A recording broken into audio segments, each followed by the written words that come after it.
Hello YouTube, Facebook Live, and Twitch. Welcome to the live coverage of the Outlaws Sim Series race number 9 of 36. I am Emerson Arden, and we join you tonight from the virtual Daytona Beach, Florida.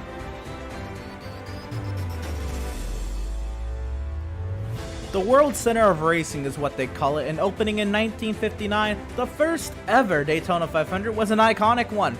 A 3-wide photo finish that needed, well, 3 days to declare an official winner, and it was all downhill from there. The track became the World Center of Racing when it expanded to host a large variety of racing series, including sports cars, rallycross, motocross, and every national NASCAR series.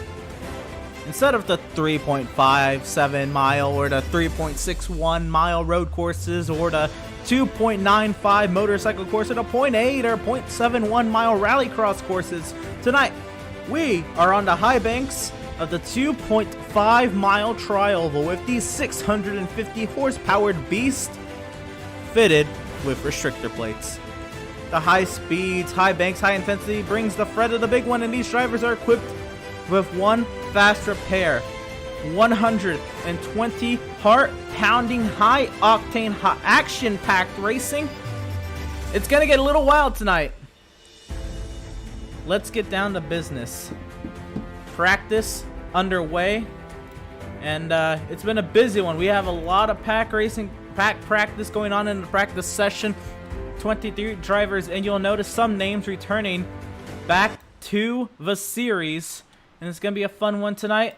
Let's see if we can catch up with some packs out there now and see who we can get going.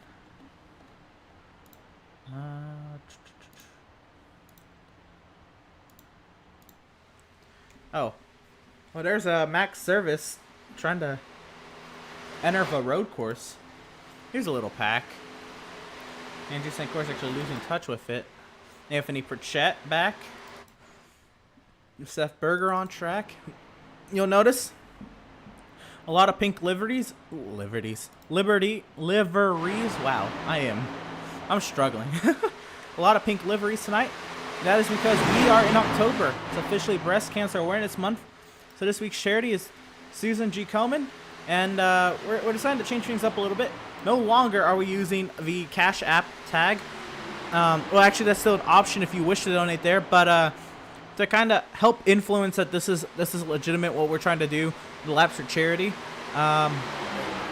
We have now included the donation buttons on our Facebook page that go directly to this charity. You can even go on Facebook, you can look at the last posts about this race, and the donation button is there for this charity. You can click on it, you can see that it goes directly to this charity and that charity only, at least from our point of view. I don't know what Facebook does behind the scenes. So if you wish to donate to the Susan G. Komen Foundation for Breast Cancer Awareness, make sure you go to our Facebook page, Outlaws Sim Series. It's the title of our YouTube channel. And if you're watching on Facebook, then you probably already know what the Facebook page is. But again, the donation button there, most recent post about tonight's race, it is there. Please feel free to donate. That also being said, tonight's race name, the Race for the Cure 300. 120 laps means 300 miles on the docket tonight. And let's see, we're getting close to it.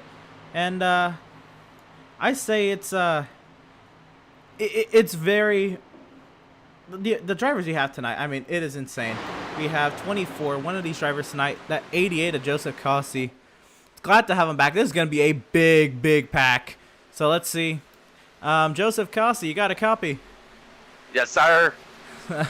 I assume you're going to be one of the drivers most fine with this. You're cool with an interview while you're out there trying to get some pack practice? Right on. All right, so first race back in the series. How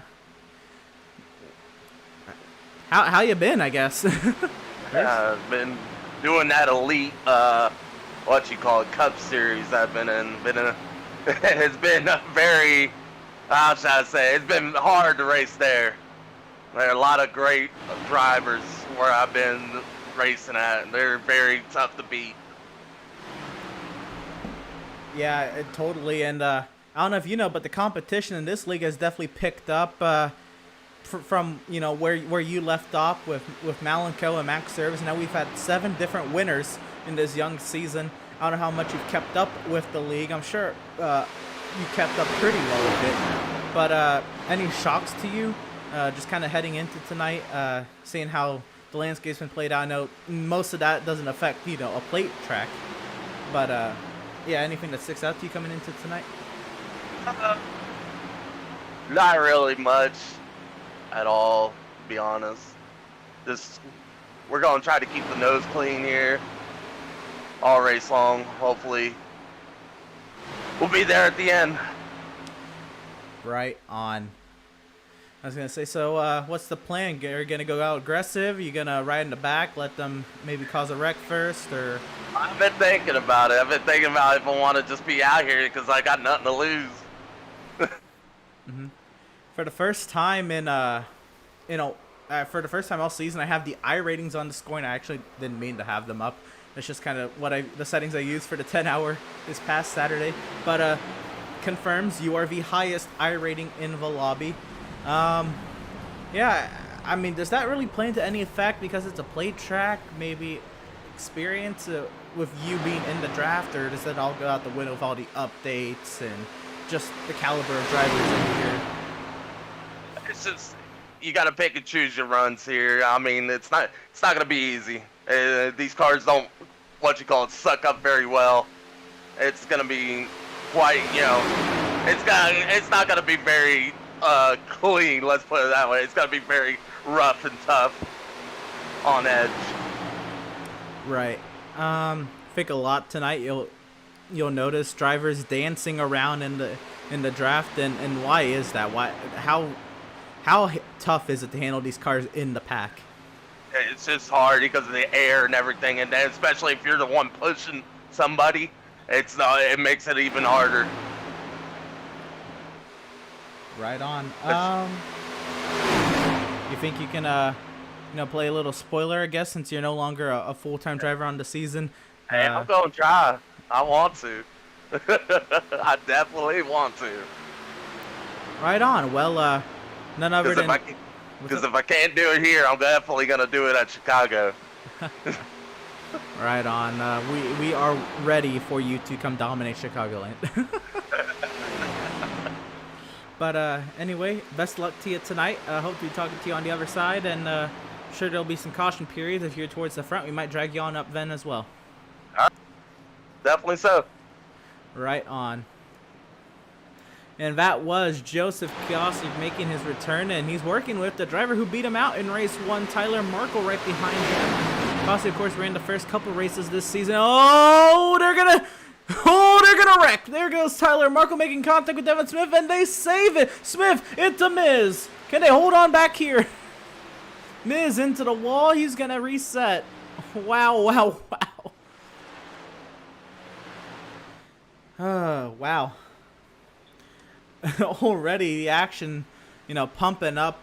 Let's just see what we got out here in terms of a pack. Everybody's kind of spread as they work their way around mini packs. Everybody trying to get grouped up here. It's hard to get close to one another, as Kossi said, and that is proving evident.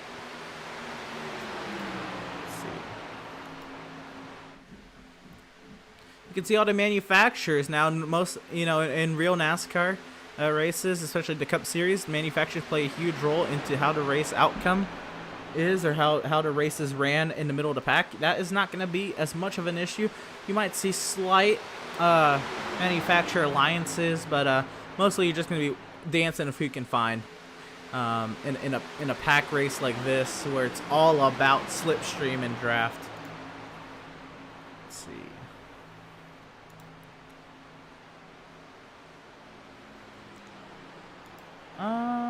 You know what? I think it's time we bring up our most recent plate race winner. Oh, they're wrecking! Smoke on the back straightaway. Can't really tell what it was, since I was trying to look at my other screen. Let's see if we can get a hold of the driver, the number 48, Garrett Belzy. Garrett, you got a copy? Yeah, I got you, buddy. Right on. So how you feeling tonight? Feeling good, man. Just hanging out, trying to log some laps. How are you, man? I'm fantastic. It's been a blast this season. We finally hit a plate track the second time this season. Of course, you won the very first plate race this season. Anything you can take from Talladega to Daytona, or are they just too different? I think just getting laps in there. Any restrictor plate racing always helps out. So yeah, I think it helps for sure. Right.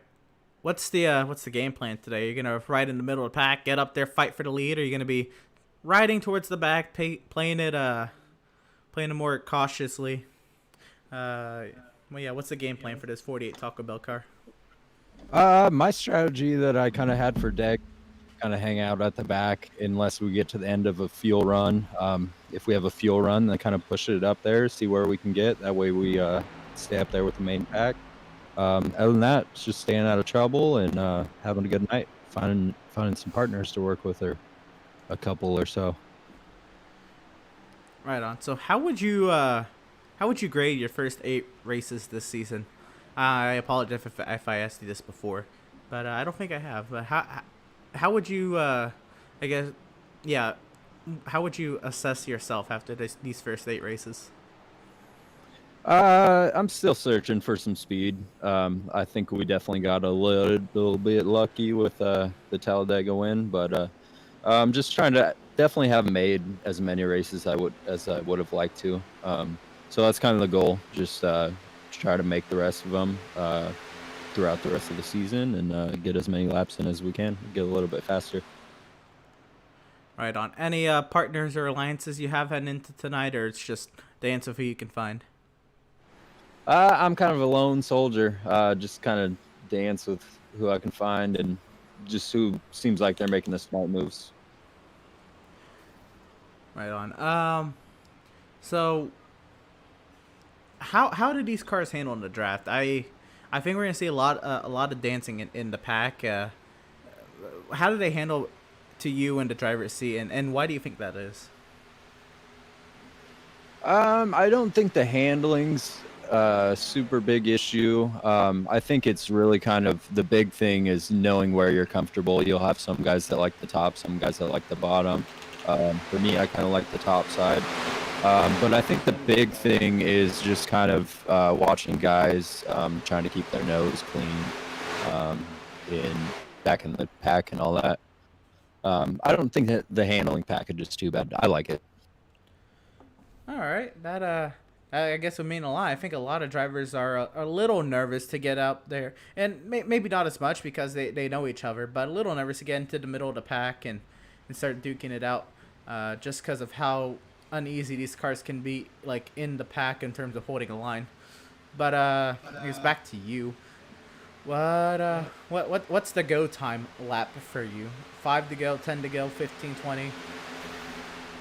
I would say about 10 to go, depending on how many cars are left. We do have a big field tonight, so that kind of may change depending on how many cars are left at the end of the night.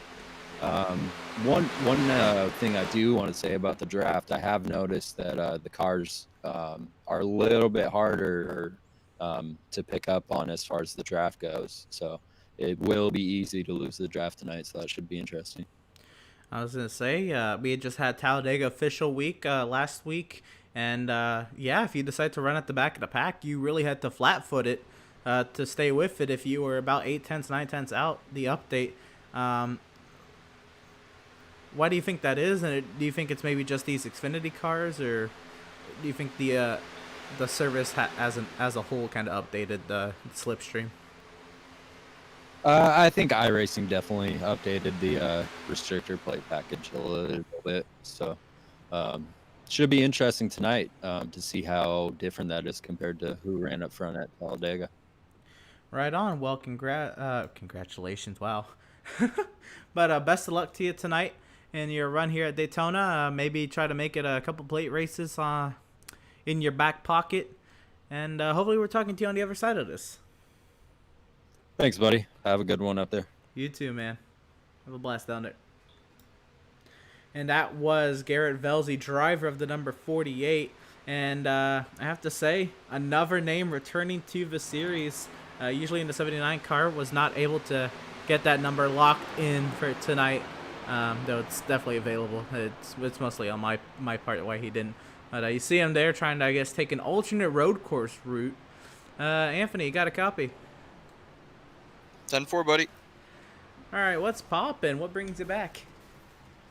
Well, just scheduling and a series of events has brought me back to this Outlaw series. I'm excited to be back. That's for sure. Right on. Yeah, so Daytona. I know you love the plate racing. I've talked to you a little bit before. You said you enjoy it. So what makes this so enjoyable? Just the I guess the fun factor of it, or the fact that anything can happen. What is it for you? Well, it's definitely fun, but it's definitely a place where anybody can win, and I think it just makes for an exciting race when everyone's got that mentality of if I play my cards right, I can make it up to the front. And it looks like you guys got a pretty good size field. So 120 laps, that's going to be a long time. I bet patience are sure going to show. But at the end, they're going to run out, and whoever's going to take those risks are going to be the ones who's going to win. Right on. So I know you don't run these cars as much as other people maybe, because NASCAR is not your primary goal on the service.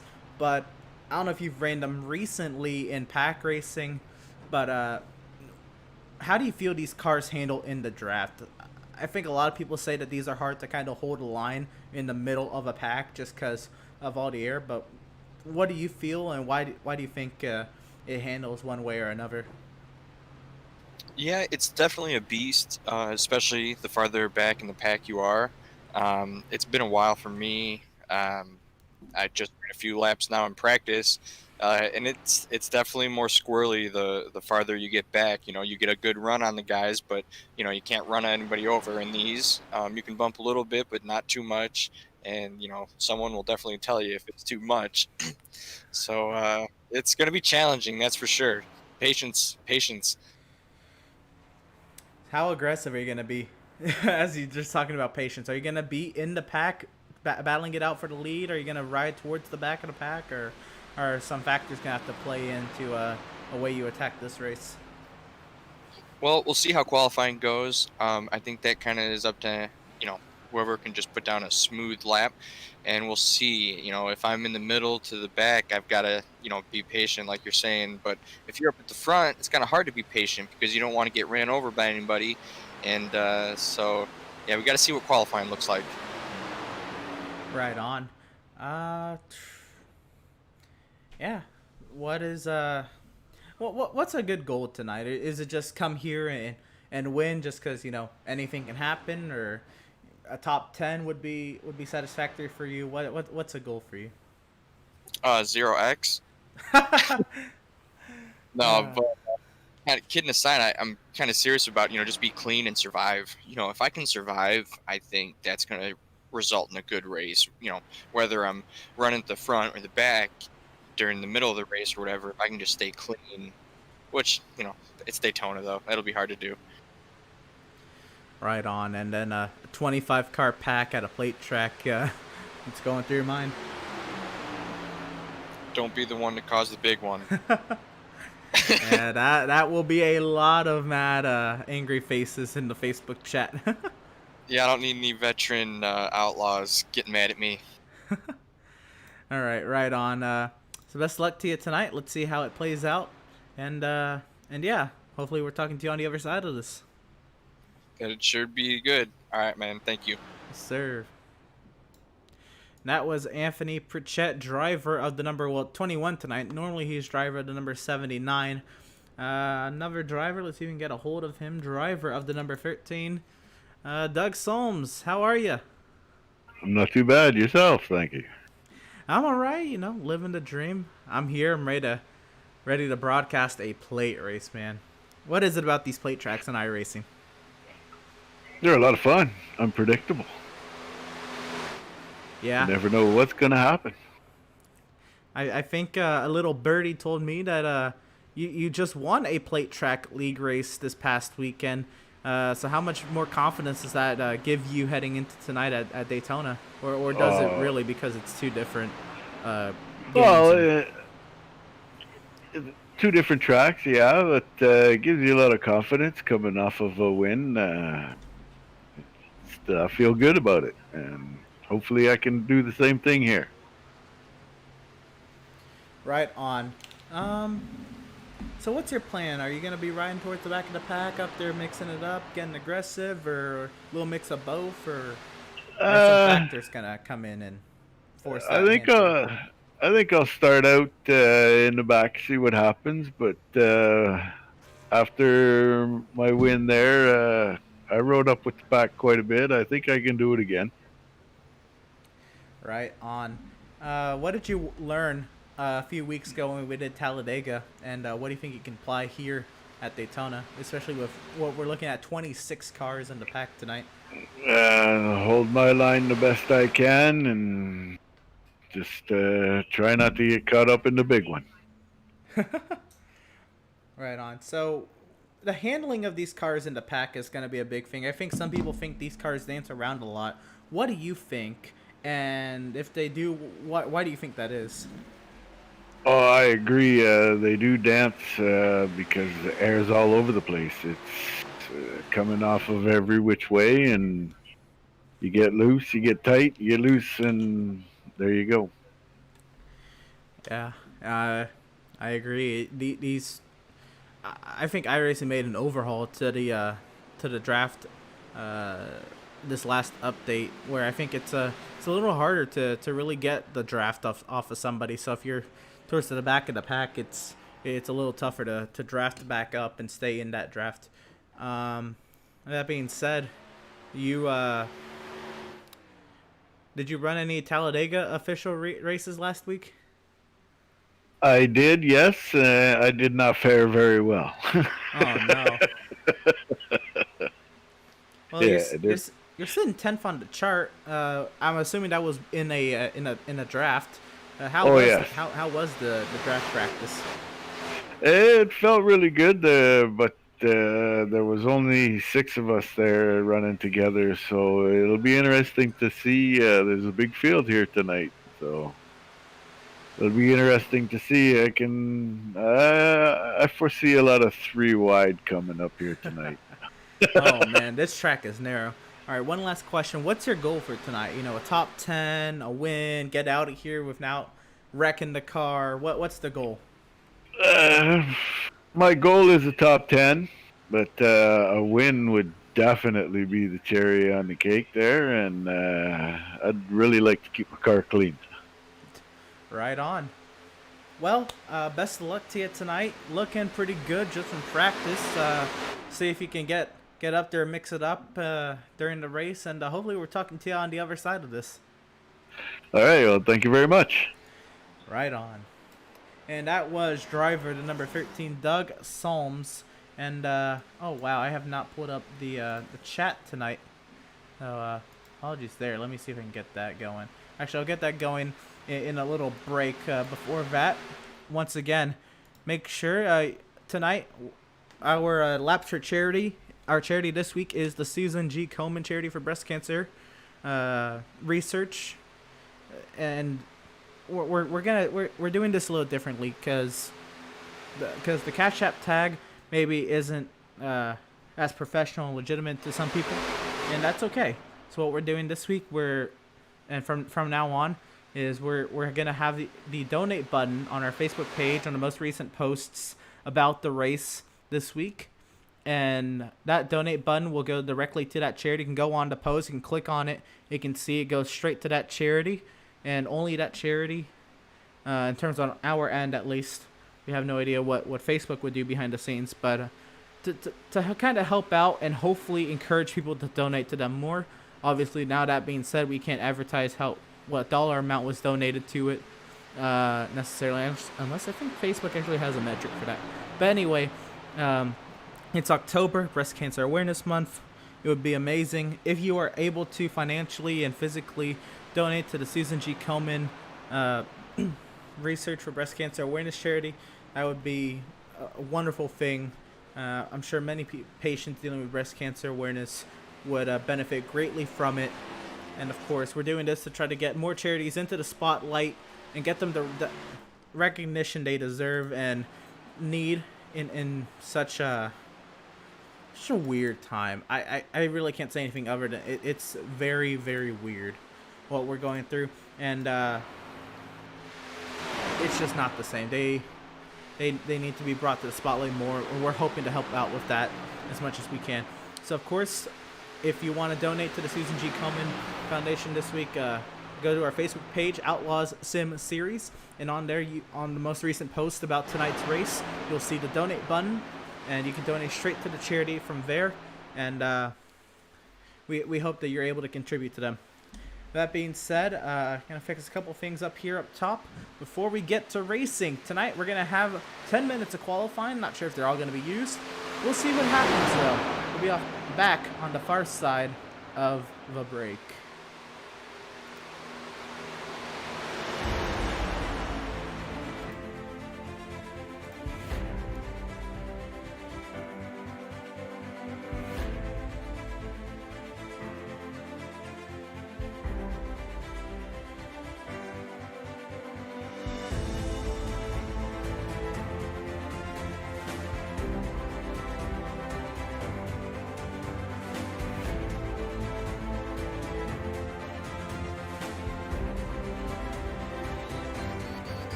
Welcome, race fans, back to the world center of racing. We're here at the Daytona International Speedway. Tonight, 120 laps on the docket. It's going to be a fun night tonight. 26 cars ready to do battle. But first, we have to line them up in the order that matters most.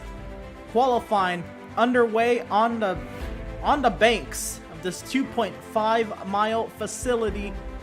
Trial racing platform racing stage for the world. Let's get to it. Drivers on the track. Not many drivers are going to qualify tonight, and here's why. So, for Daytona, you either qualify because you want to be up front, you want to get up there, you want to get to racing right off the bat, right off the rip, or you wait it out, you don't qualify, you try to start at the back of the pack, try to see where you end up, and from there, do you go forward? Do you stay at the back? What is the plan? Many drivers have different agendas tonight as we work race 9 of 36, the 1/4 mark of the season. 1/4, 25% of the season ends tonight. We got 2 plate tracks under our belts after we finish tonight's race. And, yeah, I mean, what better way than to go here to the World Center of Racing at the Daytona International Speedway. Let's get to it. We catch up with Malenko in that 7 car on the banking now. Driver setting times. Anthony Pritchett goes top of the chart. Joseph Cossi second. Max Service third. And we'll get timing and scoring up on your screen now. There it is. And, yep, Malenko actually goes 4th quickest on his first lap. Again, these drivers, they get 2 laps for qualifying. So we'll see what happens here. But, 7 minutes remaining in qualifying. Then we get to racing. That's when the fun starts in about 10 minutes time. So how about Malenko working down? We'll catch up with Adrian Schumacher now. He's won one race on the season. They're back at week 4 in Road America. So he can get himself another win here at Daytona. The oval, not the road course. See all the manufacturers on your left-hand side there. Where does Adrian Schumacher end up? Malenko also coming to the line behind him. Gilliard goes 5th. Schumacher, his first lap puts him 5th. Malenko stays 4th. I don't think he improved. He did not. He did improve, and that's going to do it for Malenko. We'll catch up with Andrew St. Cyr now, coming off the pit lane on the back straight now. They'll actually catch up with other drivers on laps. Gilliard, I believe, is just finishing a lap here. Gilliard, Schumacher's just finished the lap. Okay, so we'll catch up with Andrew St. Cyr, who's working the high banks now. He's getting ready to start his first timed lap in only 6 qualifiers. We're only also 3 minutes in, but not looking good for numbers in qualifying. Lots of drivers here tonight. 26 drivers. Andrew St. Cyr starts his lap, and you'll see he's going to ride the high line on his first lap. Oh, he clips the wall. That's killing his entire qualifying run. So Andrew St. Cyr, he'll try to gain all that speed back down to the turns 3 and 4 end of the speedway. And so he's going to ride this high lane in 3 and 4 to carry as much speed as he can and head down to the start-finish line. And then he'll really bang out a fast lap. He'll ride that double yellow line next time around, trying to maximize what he can do. Right, only 6 qualifiers, so, and four more on track that have not set a time. So I guarantee at least 10th once all this is said and done. Unless more qualifiers decide to end up on the racetrack. Jason Miz now enters his car. He's going to start rolling. Tyler Markle as well. So drivers also possibly waiting. But lap 2 for Andrew St. Cyr. Where is he going to end up? Also, let's catch up with Jacob Zala in that beautiful number 4 Busch Ford Mustang. Zala led some laps at Talladega before getting wrecked on lap 25. Back at race number 3 on the season. So Jacob Zala has a little bit to prove. Garrett Velzy goes 4th quickest in that 48 Taco Bell Chevrolet Camaro. Catch up with Dan Park also coming off the pit lane. Jeremiah Stutzman coming off the pit lane. Jason Miz as well. Tyler Markle. Andrew St. Cyr. Seth Berger on track as well. Berger Nation rise up. Brandon Richardson. We'll see where he ends up. It's 9th out of 10. St. Cyr goes top of the charts. Wow, I thought when he scraped the wall that was gonna do it, but he'll go top of the charts. There's still more qualifiers out there, and the track's gonna cool off, so the speeds are gonna come up. Tyler Markle now attacks here, high lane through 1 and 2. This is his opening lap of his qualifying attempt. We'll see what happens.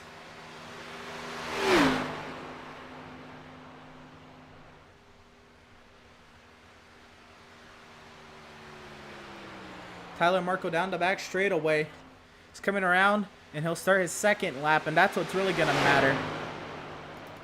Stutzman as well, getting some speed up. Jason Miz, see, he's working towards the middle of the track. Seth Berger, Burger Nation rise up. We'll catch up with some chat messages. Dakota, Brandon, woo. Love to see you, Dakota. We'll have to have you tuning in to the broadcast. See, Tyler Markle goes 11th, but this is the lap that matters to Tyler Markle, who also set a time. I think Richardson set a time. My apologies, I've been pronouncing that wrong this season. But Richardson.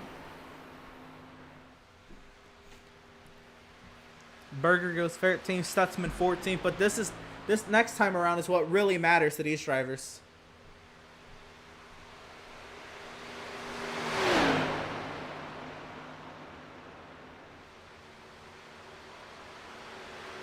Coming through turns 3 and 4. Where does Tyler Markle end up?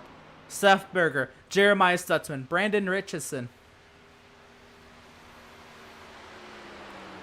Tyler Markle will go 9th quickest. It will not be enough. We'll catch up with Seth Berger coming off of turn 4. Also, Jeremiah Stutzman, Brandon Richardson does not go any faster than 10th. Berger will go 2nd quickest behind Andrew St. Cyr. Jeremiah Stutzman ends up 2nd quickest behind Andrew St. Cyr. 1/1000th of a second separates the top two. Daniel Park on track now. Where does Daniel Park end up? Right now it's at 13th on the board.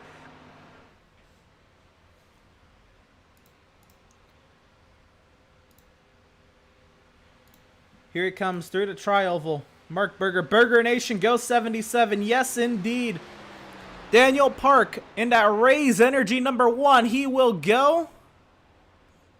He will stay 13th quickest. So 15 qualifiers through with 90 seconds left in the qualifying session. I don't see anybody else taking to the track. And in about 40 seconds, it will be official. No, actually it's official now. Andrew St. Cyr is the Pratt Tile and Stone Pole Award winner. Pratt Tile and Stone, of course, serving all your tiling needs since 2003. And Andrew St. Cyr winning that pole award. He will start this race from pole position, spot number 1 on the starting grid. To his outside half, Jeremiah Stutzman. And of course, we shout out Andrew Pratt for his amazing work to help us out at the Outlaws Sim Series to try to get this car count up. And look at us. Look at us now at a 26 car field. What a beautiful thing. A lot of drivers ready to do battle.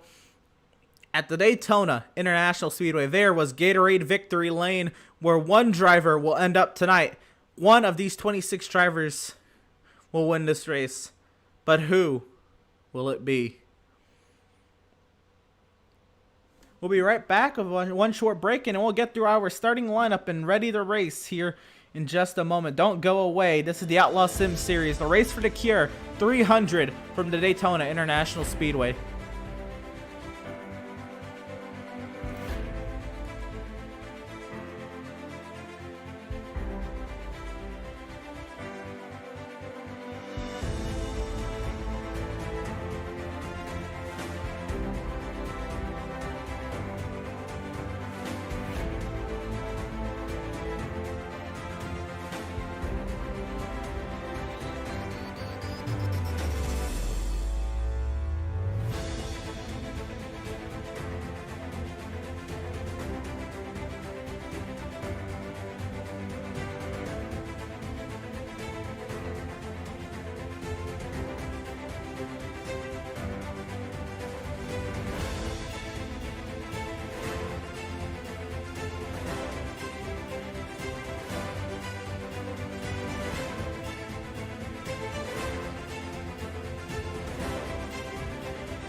Race fans, welcome back to the Daytona International Speedway, the World Center of Racing. We're getting ready to go on 120 heart-pounding, high-octane, action-packed laps around this 2.5-mile trial embedded with so much racing history. Andrew St. Cyr and Jeremiah Stutzman, the front row. And how about let's go through our starting lineup. It'll be on the left side of your screen as well. But kicking it right off, Andrew St. Cyr will be on row number 1. To his outside, the Ford Mustang of Jeremiah Stutzman. A couple Fords will start in row number 1. You fall back to row 2, Seth Berger and Max Service. A couple of season-long rivals ending up side by side to start here at Daytona in row number 2 in those Chevrolet Camaros. Row 3 will find the 21 of Anthony Pritchett in the Chevrolet Camaro and the 4 of Jacob Zala in the Ford Mustang. Row number 4 will find the returning Joseph Cossi alongside of him the 48 of Garrett Velzy to make up row number 4. A couple Chevrolet Camaros. Row 5 will find Jason Miz in the Camaro and Malenko in the Camry. I'm sorry, the Supra. Wow, Camry, what a throwback. Row number 6 will find Tyler Markle in the Camaro and find Brandon Richardson in the Supra. Row number 7 will find Dan Park in the Supra and James Gilliard in the Camry. The Camaro. Wow, I am losing it tonight. Row number 8 will find Adrian Schumacher. Oh, to check up on the pit lane. Oh, don't hit one another.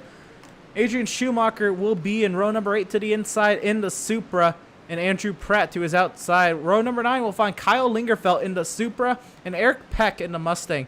Row number 10 will find Josh McClune in a Supra and Adam Gardner in a Supra. Row number 11 will find Kevin Thompson in a Mustang and John Neese in a Mustang, making his first Outlaws Sim Series start. Row number 12, we will find Devin Smith and Matthew Setzer in a couple of Camaros towards the back of the pack. And rounding off the grid, we'll find Daniel Supansky and Doug Solms in a Camaro and a Supra each.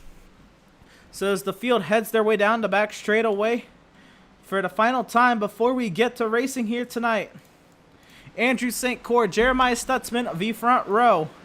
It's time to go racing at Daytona. 120 laps on the docket. And, man, it's going to be wild. It really is. It's the field of 13 rows deep, double wide, 26 cars. Gets ready to roar here at Daytona. Plate race, and everybody loves to see it. Lisa Pratt says, Andrew Pratt, let's go. Number 75. Yes, indeed. Let's go. It's time to bring the action. The iRacing.com Ford Mustang pace cars pulled off into the pit lane, and we are green from Daytona.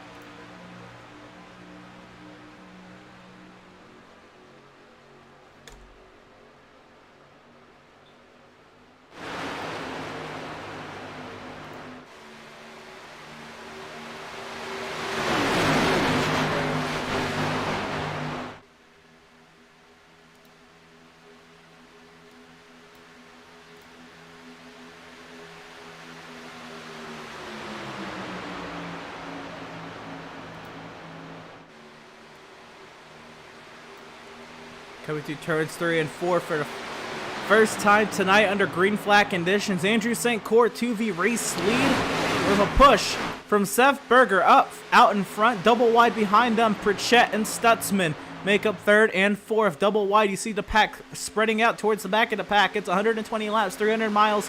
Not the time to go aggressively racing as somebody catches the wall. I think that was the 33 of Gilliard. I'm not entirely sure back there. Everybody else, though, wide. Tyler Markle and Malenko, they're going to be working together tonight. They're going to be dropping towards the back of the pack. You see Pritchett and Cossi now make up that inside line behind the 77 of Seth Berger. Up the outside, though, you have Jeremiah Stutzman, Max Service working away on the outside. Who can get around here first? Jacob Zala trying to get in the mix along with Jason Miz as well. They are 7th and 8th.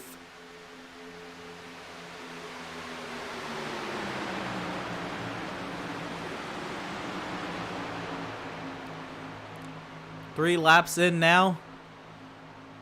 St. Cyr holds the top spot. Only 2 cars in that outside lane. This inside lane is getting very formed up, and we can easily see this race go single file very quickly. Jacob Zala's going to shoot to the inside. He's going to drop back in the pack. Look at how spread out the pack is towards the middle of it. Look at how many cars are single. He catches the grass, Zala does, trying to drop back. That number 4 Bush Beer Mustang. Find our way back up front. Stutzman is dropping back. Little to no help on it. Outside.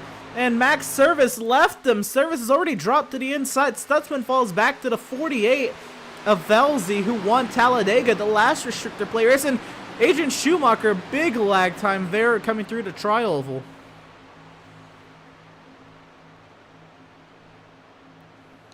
So yeah, lap 4 of 120, we're going to see a lot of drivers take it easy. This is not the time to get riled up, not the time to get into crashing. Number 65, Lingerfeld for the win, baby. Kyle's number 1 fan here. Right on. Shoop and I'm not even going to try. But thank you for the support. All right. As you come around, we will complete lap number 4 here at Daytona. That means we've already completed 10 miles of this 300-mile race.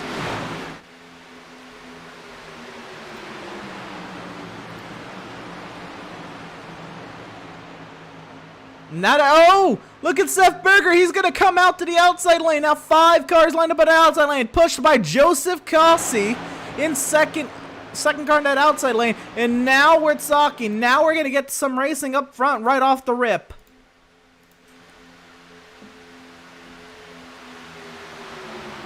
Seth Berger to the lead past the scoring loops on the back straight, but it's not official. Side by side through turns 3 and 4. Andrew St. Cyr, Seth Berger leads the field here at Daytona. Who's going to get to the start-finish line first on lap number 5? It looks like Andrew St. Cyr will be leading yet another lap. Pritchett with a huge push to the 93. But Cossi's not done. Cossi with the highest I rating in the field. Should see him make a lot of calculated moves here at Daytona.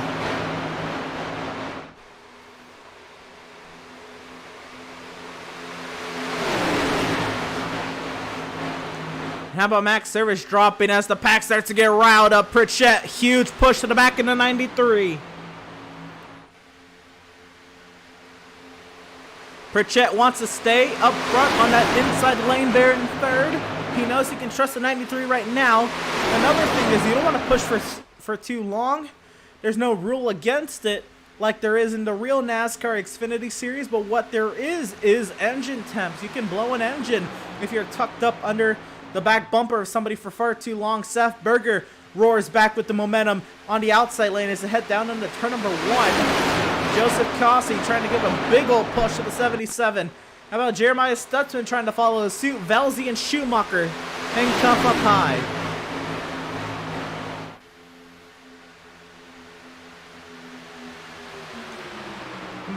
How about Braden Richardson in the number 29?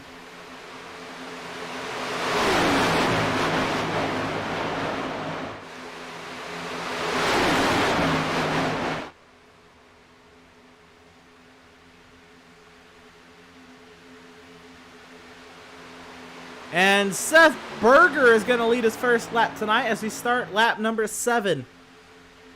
Most of the field spread out towards the back of the pack, but this top 11 wants to do battle, and Berger gets cleared to the race lead in front of Cyr. I can't believe that wasn't an accident. That was close. Very, very late move, but Berger was clear. St. Cyr to the inside. Pritchett falls off the 93. He tries to go up to block Cossi. Now Pritchett trying to take the race lead. Cossi going to give a push to the 21. Berger with no help. Cyr falls back into the back. Anthony Pritchett to the race lead.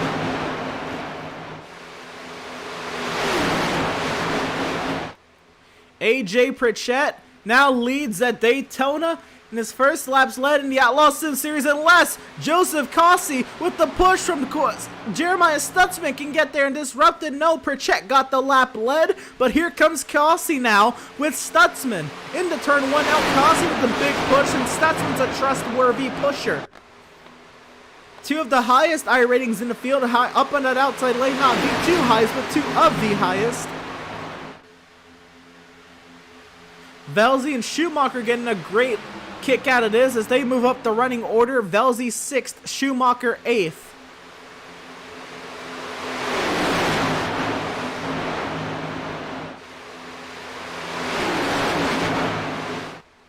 And now, if you look at the gap between 12th and 13th, you want to...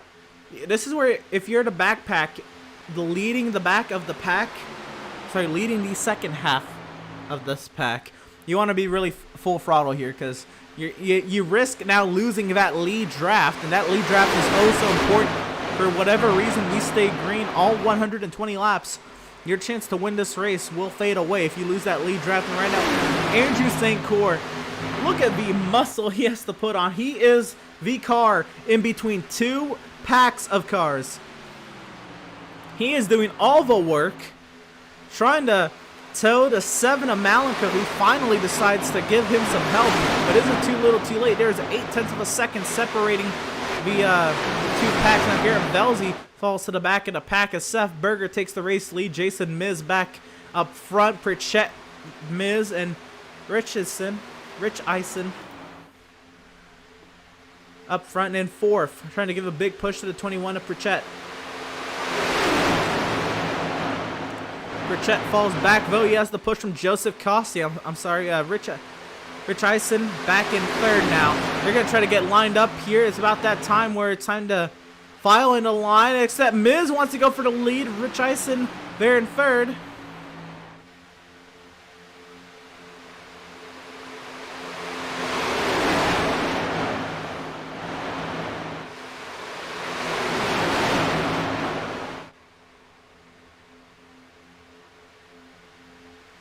This top pack, they're getting single file, which is really going to raise the alarm towards the back of the pack. Andrew St. Cyr, 8/10 of a second. Malenko is on it. He's pushing to 93, and they said they're going to get caught up here. Now this whole pack may go single file. No, they're starting to get riled back up once again. And again, all the pink liveries tonight, all the pink paint schemes tonight, all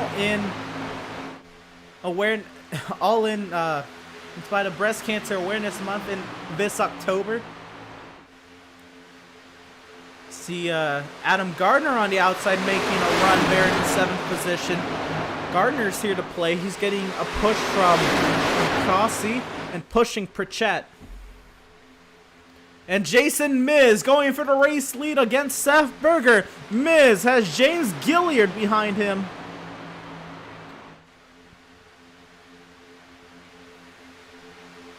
Andrew St. Cyr and Malenko had maybe an issue pushing one another. They might lose this pack. They're at 9/10 of a second now. Malenko overheating. He's got to get around St. Cyr now before they lose this draft. Sound the alarm back here. What is going on back here? It's now 8/10 of a second between Velzy and Malenko, and now they're getting caught up here. As they get feisty up front, I think Zala fell back to maybe help these guys out as Jason Miz now holds the race lead over James Gilliard. Gilliard to the outside now, a push from Pritchett and Gardner.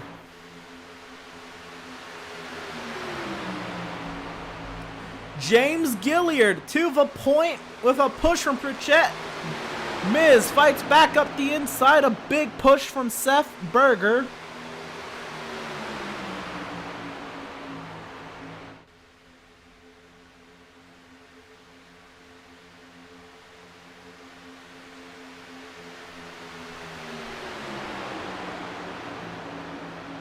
Side by side, this front pack.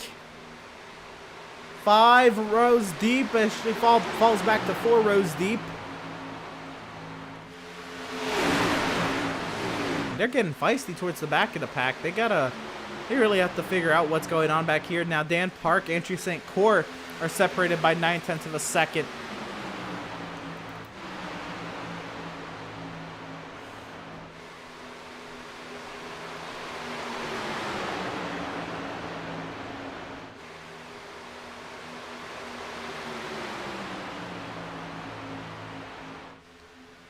This is where you sound the alarm, because I think they're now 1.1 seconds behind. They need to really get going here. I honestly think Andrew St. Cyr, I know what he wants to leave as much of a gap as he can to the front pack, and I can't see this entire race going green.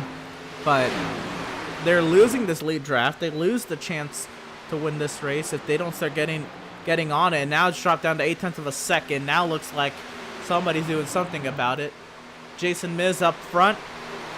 Berger and Rich Eisen, top 3 are clear. Pritchett and Gilliard duke it out for 4th.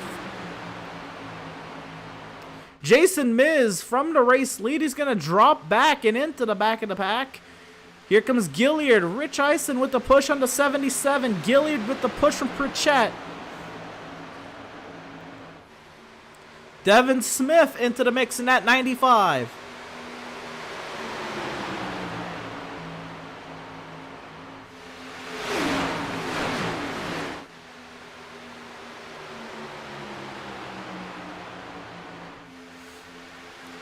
Gilliard leads that lap. Big push from Pritchett.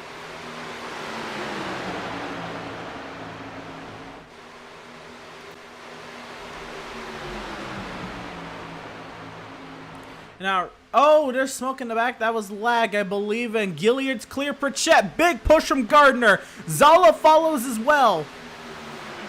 That outside lane is still formed up. That inside lane, the shortest way around.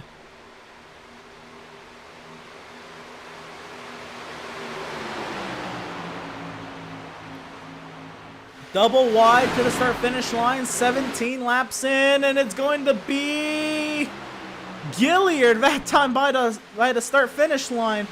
That was close.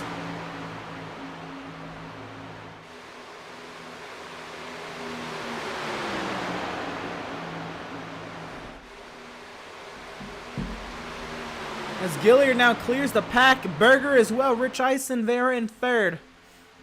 St. Cyr drops back, and now they get feisty up front. Zala, oh, a big push! Gardner to Pritchett, what a save from Pritchett! And this is wild. We're gonna go back and watch this if we can. This is absolutely wild. I think we just missed it here. No. Yeah, we did just miss it. Let's go back. Go back all the way back here to where they come off of turn number 2. Look at the push. Gardner's just trying to help out Pritchett. Pritchett doesn't run these cars too much. Oh, and Gardner tried to push him there in the right rear quarter panel. That almost wrecked. Everybody checked up, but no harm, no foul. We go back to racing up front, and it's Gilliard and Berger duking it out. Berger with the push on the inside, but not too much help. Just Rich Eisen and no line behind him. Gilliard has a 5-car line to his advantage. To Berger's 4-car line, very loosely put together. Pritchett cleared a 2nd.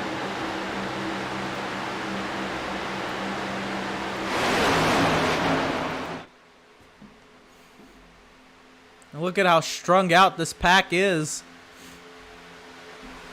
Everybody now single file, save for 3 cars on that outside lane.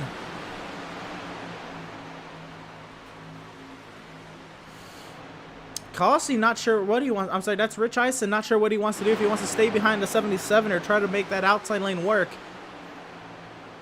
But I think this is where everybody starts to realize this race is we're 20 laps into a 120 lap race. It's time to relax. One driver has lost the draft, Jacob Zala. Everybody else in this lead draft. Stutzman Schumacher still on the outside. Looks like that is Josh McClune trying to get hooked up with Garrett Velzy and try to continue that.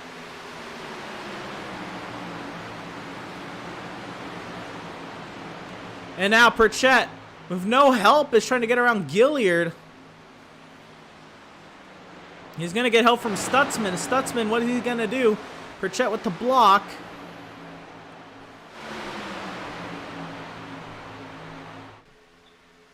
Oh, Gilliard with the block on Pritchett. Is Pritchett going to maybe dive down on Gilliard? Oh, that was a great block from Gilliard, but Pritchett, all the momentum is lost, even though Stutzman's still pushing Pritchett. Stutzman in number 71, Pillow Pets Ford Mustang. Almost contact there off of turn number 4. And Pritchett being side drafted hard by Rich Eisen.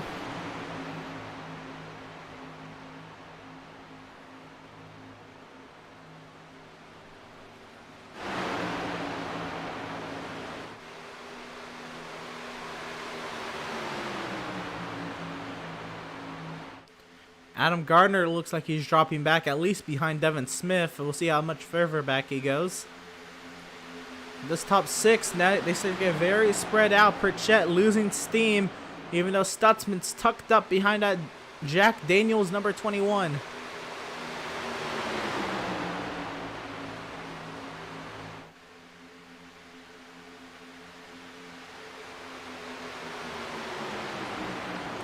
How about Pritchett trying to side draft? Gilliard with the block. Pritchett goes higher. And Gilliard into the sucker hole. Wow. Gilliard lost the lead and now leaves Seth Berger and Anthony Pritchett to duke it out. Pritchett has 3 cars to Berger's 2. Everybody else single filed throughout the entire pack. Minus, I'd say, who is that? Is that McClune still out there back there? And now Pritchett cleared to the race lead. Stutzman with Schumacher. Devin Smith coming to help.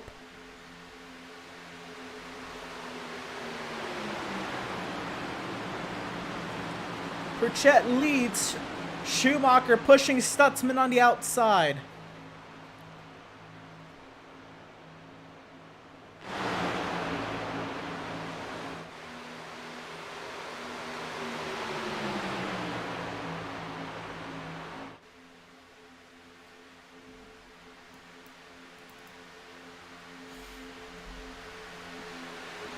Schumacher giving a great push to Stutzman down the back straight as Pritchett holds on to the race lead over Seth Berger. Lap 24 of 120. We should expect to see pit stops soon. I'm expecting maybe around lap 30, and you're going to see the whole pack try to come down the pit lane in a clean fashion. Can't run over one another. Got to be very smooth and smart, stagger, give everybody space, but pit stops on the horizon. When that happens is the question. With 75% fuel loads, not entirely sure when that will be.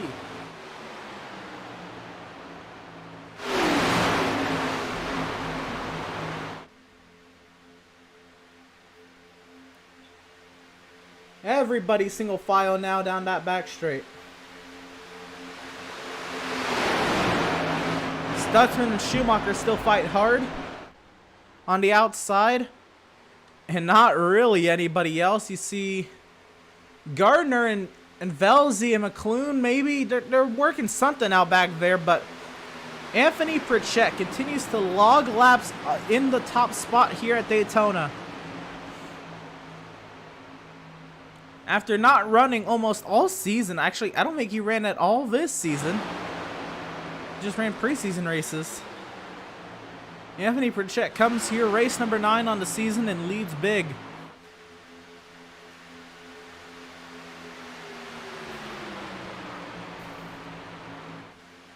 Rich Eisen with the bump into turn 3. Gilliard falls back to Devin Smith.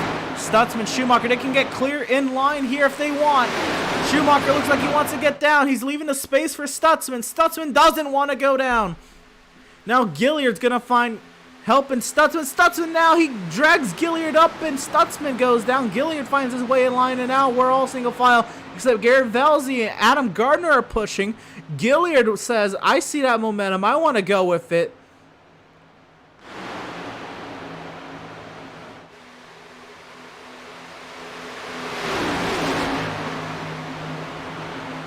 Is that Joseph Cossey trying to drop back, or what's going on here? I think drivers maybe getting a little antsy, maybe working out pitting. I don't know if that's happening now, but 75% fuel loads. Pitting's got to be happening soon.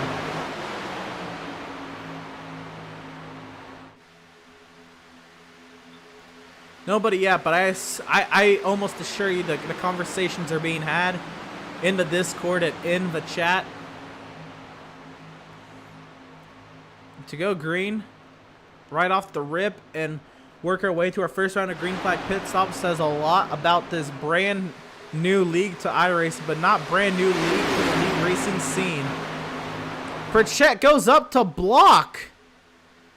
What a what did Gilliard have to run? Because this just gives Berger, and Gilliard does what Pritchett did to Gim. The reverse. Gilliard takes the lead from Pritchett. Now forces Pritchett to push as Berger takes the lead.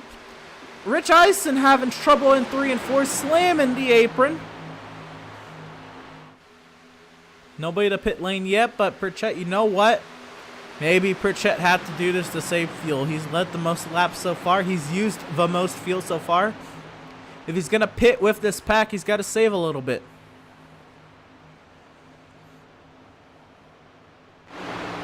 He's not falling back from Gilliard. I have to assume this is saving, or Pritchett just got caught out by it.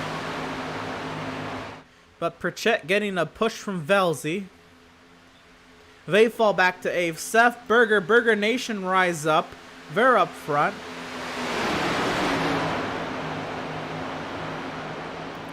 Thank you for the compliment. Shoop. I'll just call you Shoop for short. Gotta love seeing Danny Supansky moving up the field, looking good today for the PRF boys. Yes, Supansky he's up in 20 with Lingerfeld. They're working together as we work lap 30 of 120 now. Mark Berger says, you go, kid. Micah T. Pratt, yeah, come on, 75. Yes, indeed. This is the first round of pit stops approach. Not entirely sure when, but I have to assume any time now to the next 5 laps. Pit stop should be happening. Rich Eisen peaks. Everybody single file next to Pritchett. Look at Pritchett all alone on that outside lane. Rich Eisen peaks. Is pitting happening now? Is that what happened? And Pritchett is the odd man out. What's happening here? Here comes Gardner. Oh, no. Gardner's pitting by himself. You don't want to do that at Daytona. Oh, no. That is a race killer if he doesn't get a yellow before he gets lapped. And if he does... Oh, and he's missed his pit stall. Oh, he's missed it big time. Oh, no. Big moment for Adam Gardner. And now look what's happening. Solms, big gap between Solms and the rest of the pack now. 0.8 of a second, but I assume pit stops occurring here. Zola did just come by the start-finish line. And here we see more stops. Here comes Berger, Stutzman. Oh, sliding, locking up. Don't run everybody over. Take it easy, take it easy. Solms is sliding. Can they avoid him? Solms gets to keep it straight. Can he stay with the pack? He's got to get back going. Everybody here on pit road, don't run each other over. Make sure you get into the pit stalls nice and clean. Very chaotic. And Gilliard missed his box by a couple stalls. Schumacher's missed his a little bit. We shoot back up front. Devin Smith leads all by himself, but Service, Markle, Park still got a little pack up here. They have to be coming in this time. And Seth Berger leads the pit exit. How good does this group get lined up, and where does Gardner come out in relation to all this? But here comes the other pack of cars. Oh, almost contact! Don't speed, don't speed, don't speed. Man, that was close, and everybody makes it. Look at this. Props to these guys for making it a pit road. Oh, Devin Smith. I think Smith missed his pit box. A lot of missed pit boxes.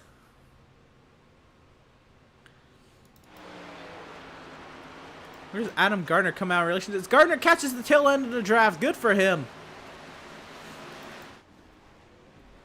And now we're going to be watching how this pack merges on pit exit.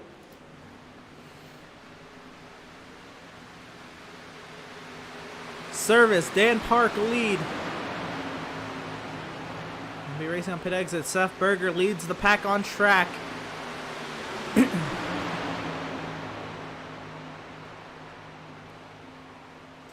We'll see how the merges. Service comes off the pit lane now. And currently holds the lead, but they're not up to speed. Berger with the lead of that outside lane. Service has no help. Park is falling off of Service, and Service is going to get swallowed up by these guys. Stutzman, Rich Eisen, Kossi, Miz, and McClune make that first round of pit stops clean, and they're gonna make a 9-car pack up here with Max, Service, Dan Park, and Kyle Lingerfeld. Everybody else are kind of spread out. Malenko and John Neese can't figure out what's going on back here. Tyler Markle in this little group, they're going to have to hope Setzer and Supansky get caught up. And then this huge pack, they got to get lined up if they're going to want to catch the front group. And they really got to get a competent lead car up there. Nothing against Andrew St. Clair. I just don't know how good of a lead car he is, especially from what I've seen in the pack. Now, I don't know, now that they've lost the lead draft and knows that it's hammer time to get down on it. We'll see how aggressive they will be. But looks like Malenko's group with Neese, Markle, Setzer, and Supansky will get to this lead draft. They're going to make it about a 14-car lead draft. And everybody's going to be single file. We'll see, when does everybody start to get riled up?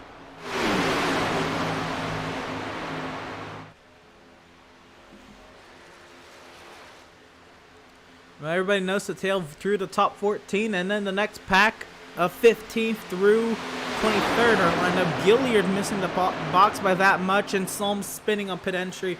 They are by themselves together. Jacob Zolla is really by himself, and how by himself he is. Well, there's the pack. They're about to lap Jacob Zolla.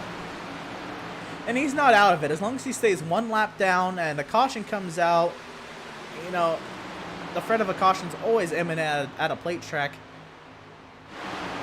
So if he stays in the race, especially if he's only one lap down, he still has a big chance to come back and even win this race. He's going to stay on the apron. I say he just goes up high if he can hold it up high, but he's going to stay down low. He's going to lose a lot of time with that. Watch Zolla. He tries to merge. Oh, no, that was bad. He should have just went up high. He's going to break up this pack maybe. Looks like they will get through it together.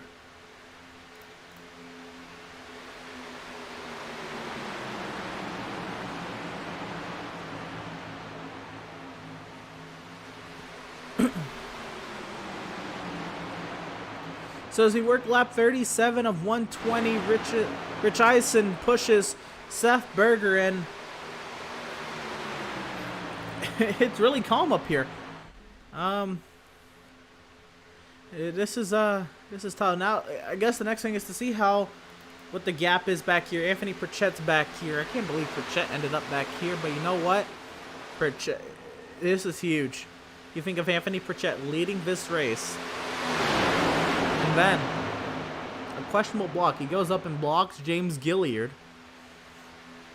I don't even think Gilliard was there enough to block or really worry about entering turn 3 that lap. But he did. Gilliard, which did the same move that Pritchett did to Gilliard. Pritchett shoved Gilliard pretty much. He went higher than Gilliard, forced him into the sucker hole. What Gilliard did was pretty much the opposite of that. He went to the inside of Pritchett and forced Pritchett with no draft help. Everybody got single file, getting ready to pit. And now, Anthony Pritchett is in this pack of cars that I can't really tell if they're gaining on the pack ahead of him.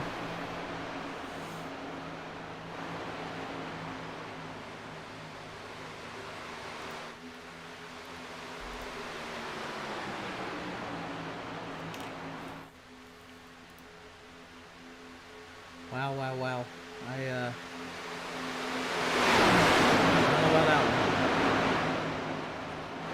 I guess let's get a little bit of onboard coverage of each driver. We'll kind of talk about each driver and how they've been through this race and this season and what's going on since we're riding single file for the most part.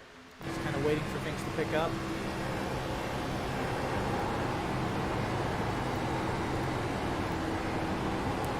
And, of course, when you think of the Outlaws Sim Series, can't do it without thinking of Seth Berger. Driver number 77 has been amazing this season and is he's brand spanking new to iRacing. He's just crossed the 1/3 mark of this 300-mile race.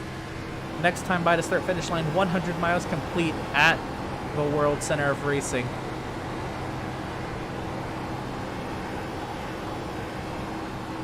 But Seth Berger, he's been a huge, he's been fun to watch. He's brought huge influx of viewership to the series, and he's just a great guy, nice guy. He enjoys doing this, and everybody who supports him, y'all are amazing people as well. It's honestly a blast that I get to come and do this every week, and I get to put the show on for you guys. You must be rooting this guy on, and how about him? Clean track up ahead, leading here at Daytona. Oh. Not exactly sure what happened there. There go Brandon Richardson here. Behind Seth Berger, Brandon Rich Eisen in second position. He's been working on it. He hasn't gained the top 10s and 5s he's deserved, but he's really put on some amazing effort to get a couple of those. And with the 1/4 mark of the season, hopefully he gets that turned around. He's trying to give a big push to Anthony Burchett. I don't know if that's really working out for him. Joseph Cossie here in the 3rd position, making his return to the Outlaw Sim Series. We thought he would dominate this season. After race number 2, he said he would. Race number 3, he said he would not be returning to the series, and that we wouldn't be thinking of Joseph Cossie as a championship contender anymore. Well, lo and behold, he's back, and he's not here to compete for a championship. It's a one-off race. But Joseph Cossie back into the action. He has yet to win this season, and it's a play check. You might just see him do that. Fly back to Jason Miz, who's been a great driver to watch. Has yet to win this season, but man, Miz has been in the thick of it a lot this season. Very good at this iRacing stuff, and we should expect Jason Miz to be a contender for any of these races coming up. But why not Daytona, riding in the 4th position? We'll get back to this in just a moment, but an update as it is happening. You can see it on scoring if you've been keeping track. But Andrew St. Cyr is leading this second group up to this pack. They've went from 7.4 seconds to 4.6 seconds. So if you're a fan of one of these drivers in the second pack, they are catching. And they're catching pretty quick. I don't know what's going on here, but there's a lot of jumbling for position here. And now we get to racing. Something lit up where we weren't running 2 and 3 wide now, or we're not running 3 wide, but 2 wide, and now I think Rich Eisen said, "I've had enough of riding second. Let's get to work. It's racing. Let's race. It's a racetrack. We're in race cars. Let's not sit in a train. Let's race." And that's going to allow that second pack to catch up as Rich Eisen takes the lead. Brandon Rich Eisen leads here at Daytona.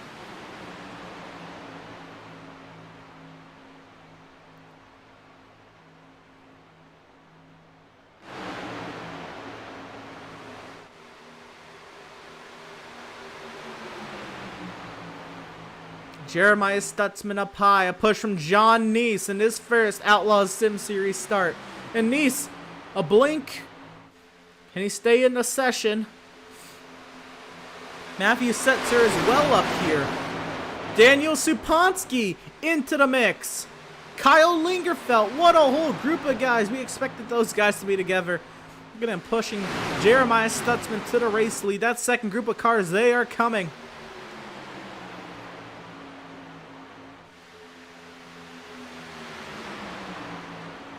And Jeremiah Stutzman to the lead. A push from John Neese. Matthew Setzer in 3rd. Trying to get clear of the pack. Rich Eisen fights back up the inside on Neese. Stutzman clears, and John Neese trying to lead his first laps here in the Outlaw Sim Series. Can he hold on to the pushes? Matthew Setzer.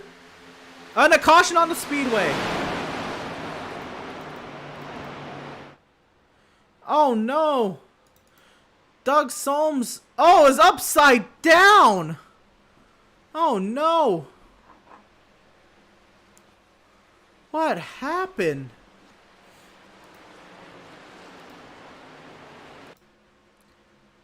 Oh, we caught it a little. What in the world happened? Oh my goodness. This is a long wreck.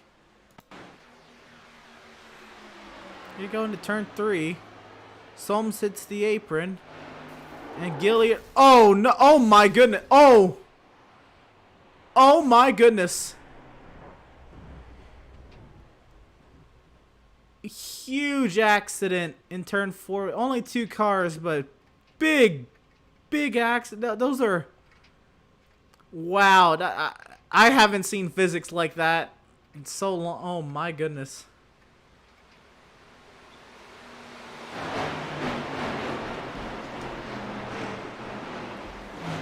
And just as that second pack got caught up. Wow, I don't even know what to say. Oh my goodness. Wow. Wicked rides. We're gonna ride on board with both of these guys after a couple more TV shots of this.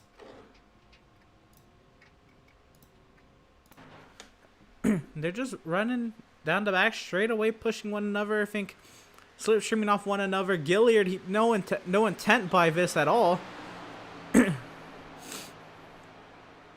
Gilliard just. Wow.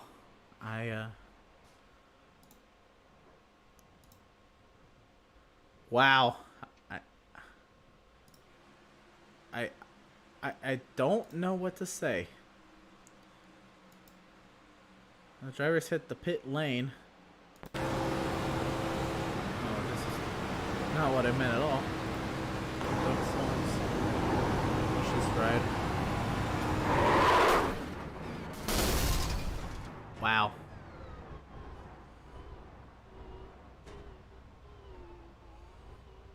So they're going to use a fast repair after they get towed back to the pit lane. They're going to get back into this race. Wow. I just baffled with these crash physics. That is not who I said at all. Wow. I don't know why he keeps going to damn parkway. See, Gilliard just thought he was clear and... Oh my goodness. Oh my goodness. Wow, if you're motion sick, you should turn away right now. Wow. Big incident. And underneath the track in this camera view. Wow.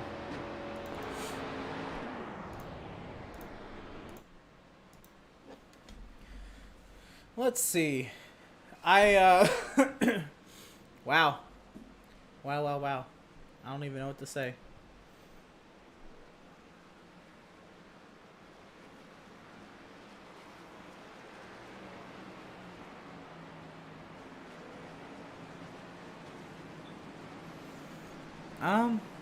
Let's see who we can talk to. We're on to one to go, so we'll only get a couple questions in with him, but let's see. Wow, this is a long crawl. Let's see if we can get a word with our race leader right now, the 24, Jason Miz. Jason, you got a copy? Yes, sir, I do. Right on. So leading this thing, I know you didn't see what happened with that wreck, and you're gonna probably have to watch this race back or watch the replay yourself. It was a wicked one, even if it was just 2 cars. But what have you been seeing up there in that pack? Surprisingly, patience hasn't been too bad. I mean, got a couple aggressive drivers as normal, but I went early just trying to get the bonus point for leading a lap, and I figured more people would just take gas here, but I guess they want them freshies. Yeah, so what's the game plan for this restart? You're seeing as the field's kind of jumbled up here. Up front, you have Melanco to your outside, Rich Eisen behind you. Oh, we're going to give them hell and try to lead as many laps as we can now. Right on. Well, best luck to you. Hopefully we're talking to you on the other side of this, and it'll be fun to watch. Appreciate you, thanks. Let's see, we can put him back in the right room. Yes, we do. Sorry, several Discord chats. Yeah. But the field doubled up and getting ready to get back to racing. Let's check the chat real quick if I can. A lot of messages. I'll read them actually once the restart maybe calms down. But back to racing we go. Jason Miz leads us to green. Malenko in second. Looks like he'll get clear to second or not. He wants to go for this race lead. Dan Park and Seth Berger behind Malenko on that outside lane as we work lap 49 of 120. Now oh, Dan Park into the wall. Seth Berger hits to the inside. Dan Park, can he hold on to it? He'll file back in line, and that's going to hurt Malenko's lane.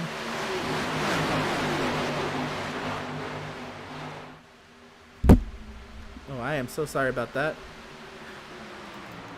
But back up front, Malenko and Seth Berger, that's a combination I've been dying to see push each other. Rich Eisen and Miz working the inside with Nice and Smith and Schumacher on the outside behind Berger.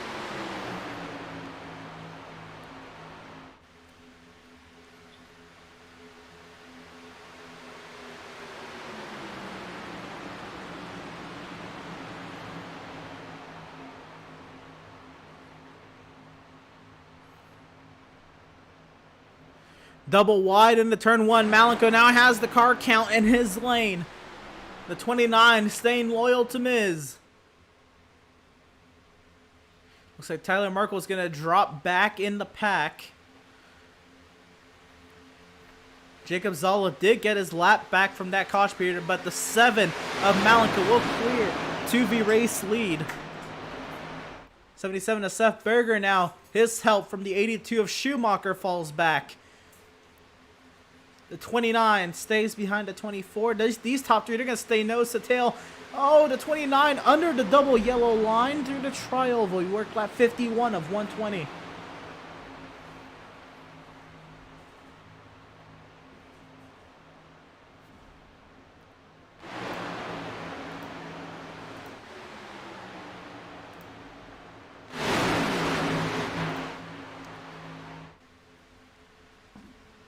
Seth Berger with the outside push. He's got Adrian Schumacher, Joseph Kelsey behind him. Malenko's help fades off into turn 3. Berger gets clear to the race lead. Schumacher, service now on that outside line behind the 82 of Schumacher.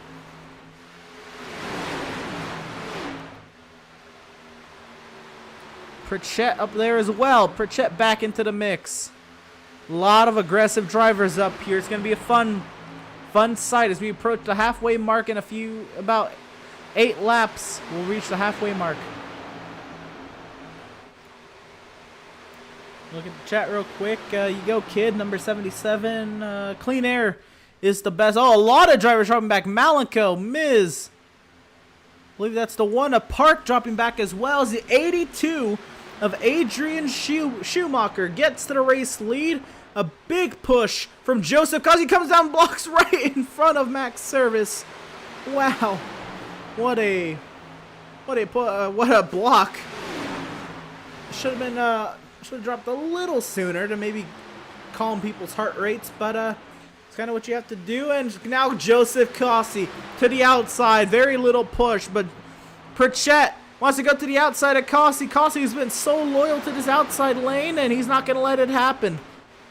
Schumacher in service now. The 82 and the 81 car, they get clear up front. Clean Air is the best air from Mark Berger. He says, go 77. Sean Thompson, go Kevin Thompson. You got this, son. And Kevin Thompson is back in the mix towards the back of the pack. And you know what? He's waiting for go time. Rebecca Berger says, go 77. Mom is rooting for you. Great to hear. And Mark Berger, props to the announcer. Seth loves this series. Thank you so much. It's honestly a blast to broadcast these races for y'all. But once again, yep. Adrian Schumacher, Seth Berger in third, Max Service in second. Wow, I skipped right over him. Adrian Schumacher, Max Service, Seth Berger, the top 3. Rich Eisen and Kelsey duke it out for 4th. Kelsey, a big push from Stutzman. Here comes Joseph Kelsey up the outside. A block from Service. Kelsey to the outside. Big push from Jeremiah Stutzman. They get clear to the race lead. Stutzman wants to stay with the 88.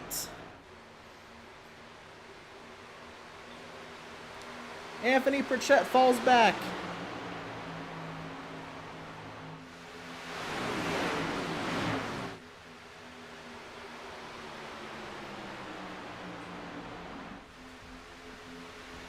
And this is what we kind of expected at other tracks. Joseph Cossey out in front. Jeremiah Stutzman second. But we're here at Daytona. These two sticking with each other. Schumacher in service. Pleasant Sights up front as well. Service is always up front trying to duke it out. How about, is that Adam Gardner in the middle of it trying to get up here? Devin Smith as well. Trying to see, is there anybody's name I haven't really called? I haven't really called Kevin Thompson or Eric Peck. Good to see Solms and Gilliard are still in the race. They're only 2 down. And if they avoid a couple crashes, they can get back into this race.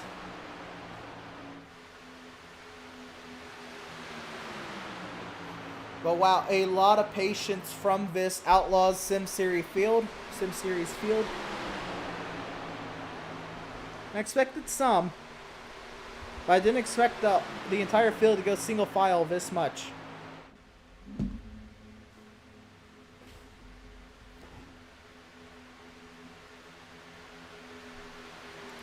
So now the top, is this everybody single file?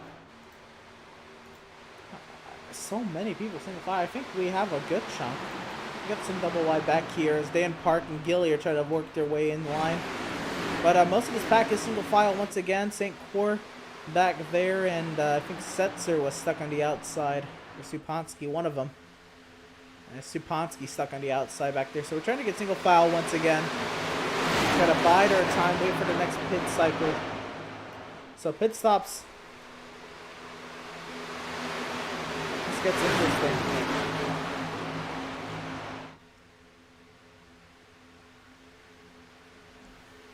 So with the caution we pitted, let's see, about 10 laps. So exact 46, give or take. The caution lap 48. That puts us at about 72 laps in the race. They can go about 30 laps on gas. So it's going to be a 2-stop race. But what do? Do you go when you have to go? We expect stops then like 78. And Schumacher, I'm sorry. Yeah, no, that's not Schumacher. That's Rich Eisen trying to figure out who's going to stay low or go with Park and Gilliard. But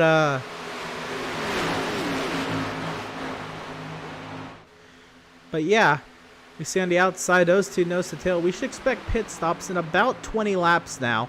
And from then on, what do? You have to maybe split the race in half from then. And then maybe not take tires on that second stop.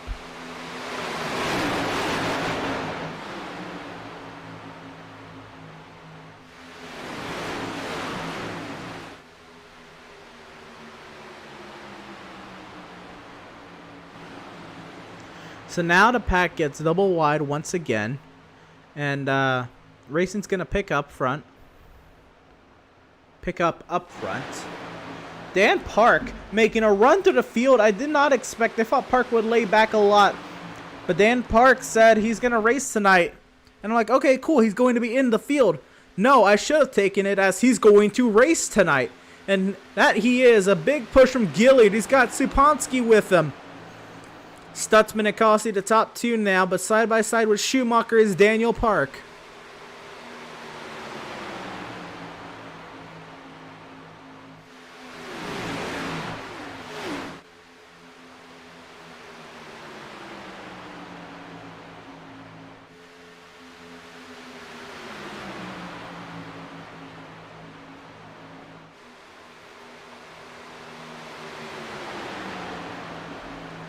Now the inside lane prevailing, even though there's about 6 cars in that outside lane.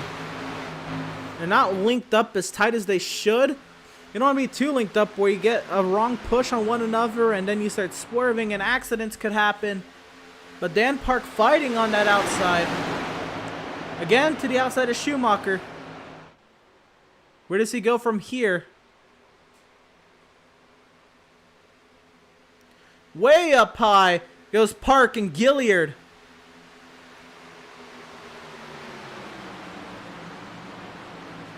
They just can't get that. All their help dropped off with Supansky and Setzer and Lingerfeld. They all dropped off, and it's now just Park and Gilliard once again.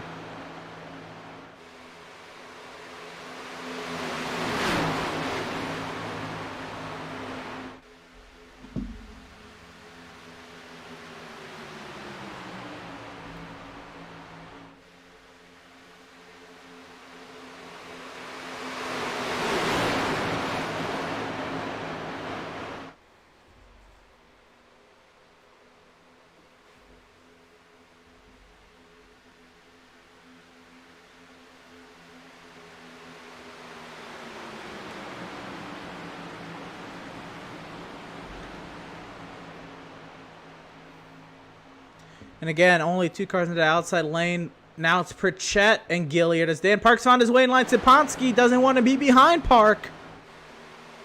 Supansky gets out of that situation.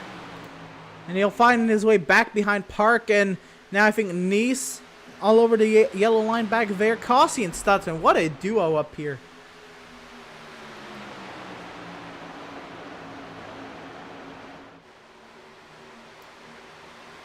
But here comes Anthony Pritchett with a push from Gilliard. What a duo here. They betray one another. And now they're working with one another to get up front.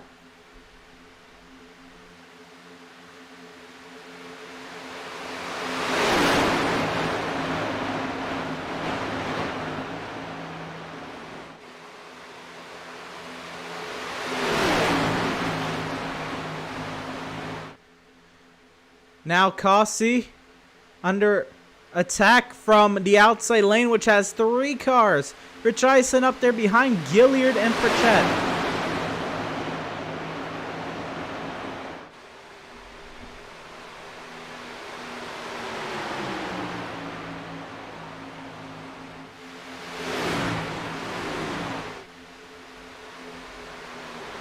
Side by side, the top 6. Schumacher now falls off the back bumper of Stutzman.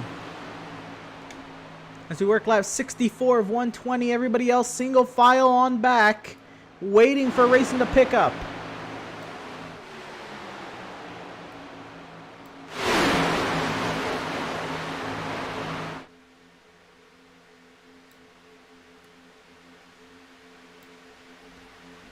Now Pritchett clear to the race lead, and here comes Gilliard.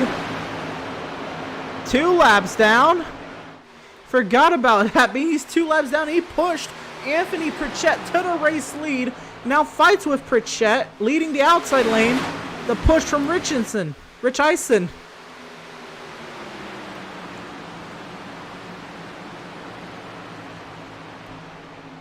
So Anthony Pritchett leads, and he's got the lap car of James Gilliard, trying to get his own a lap back the hard way, by the way. That's what he's trying to do. Imagine if he can stay up front, and if he can lead this pack, and a caution comes out, he gets his lap back again. He'll be on the lead lap, but Joseph Kossi, as soon as they say that, fights his way through Pritchett. As Rich Eisen behind him, Berger in third. Joseph Kossi reclaims the race lead of this race once again.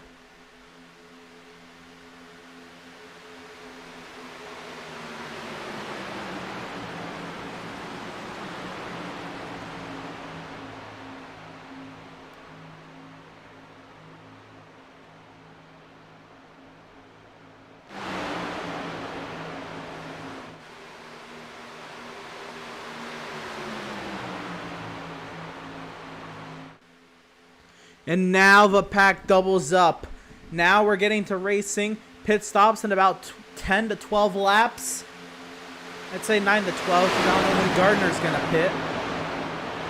Hopefully Gardner learned from his mistake first. Not pit by yourself. I mean, he knows not to pit by himself, but I don't know, it can be tough sometimes.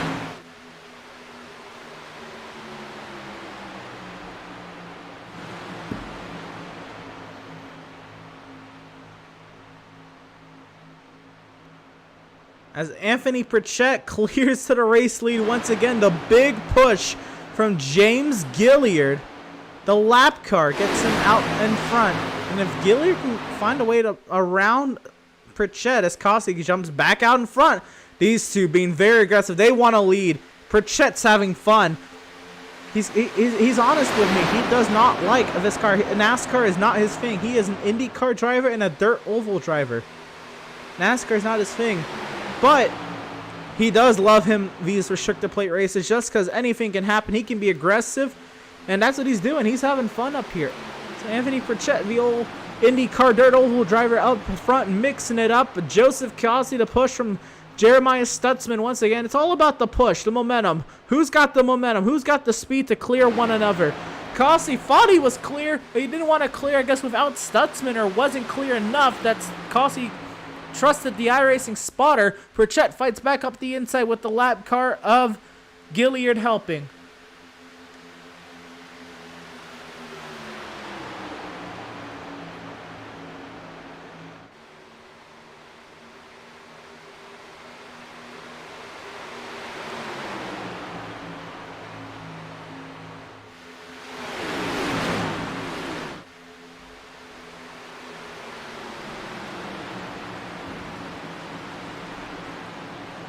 Now, everybody's really jumbling up here. The top four, the top lane, getting a little spread out now with Schumacher and Gardner. Oh, Gilliard, he's going to separate from Pritchett. Pritchett now has Rich Eisen behind him.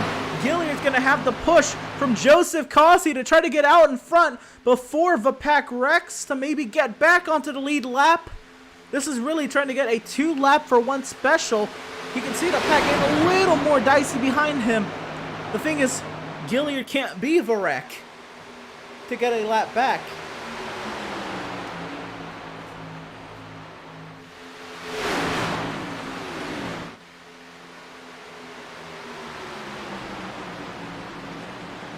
Gilliard cleared to 1 lap down, but Pritchett leads on the inside. This is very weird to do. You wouldn't think the battle up front is not for the race lead. It's for Gilliard to get back into the lead lap and Pritchett to hold on to the race lead. Rich Eisenberger behind him.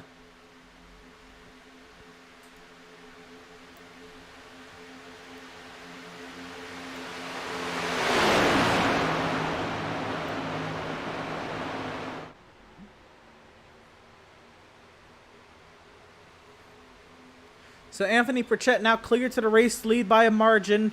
Rich Eisen keeps pushing. And everybody's still in this lead draft. Nobody's lost the draft this time. We expect pit stops in the next 8 to 12 laps. Again, normally it's about 40 lap stints, but with these 75% fuel loads, are going about 30 lap stints.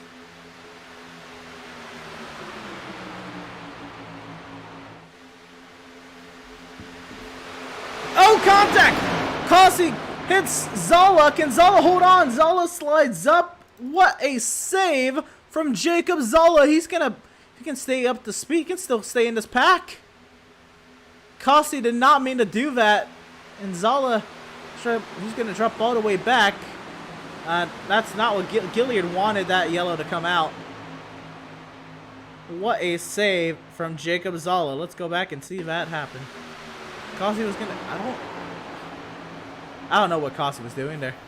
I don't know if he just didn't see Zala. What a save from Jacob Zala. And he's still in this draft. Very end of it. He's got Solms and Peck behind him, but he's still in the draft as Anthony Pritchett continues to lead over Brandon Rich Eisen.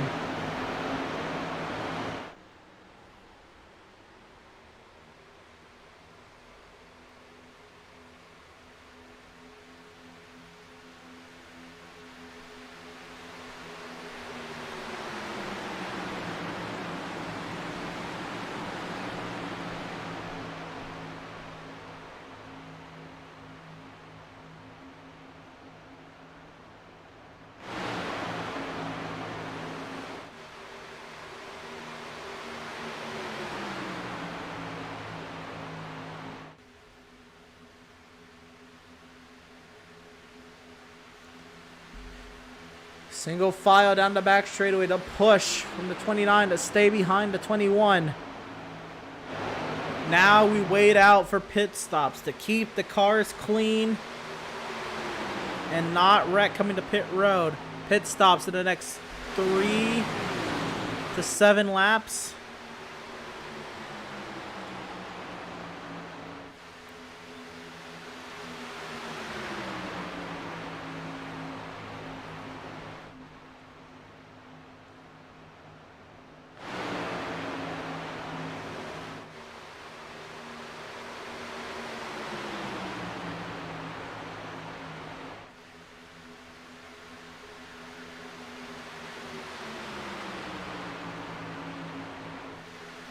Stutzman with the aggressive side draft, getting around Berger. Rich Eisen, Stutzman, a huge run all by himself. He's going to probably stall out, but he's going to try to get to Pritchett.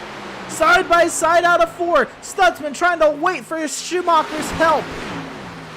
To the race lead, it's going to be Stutzman that lap. But Pritchett fights back up the inside. Now we're racing as pit stops on the horizon. I think Stutzman wants to lead the field to pit lane, which is, I don't know.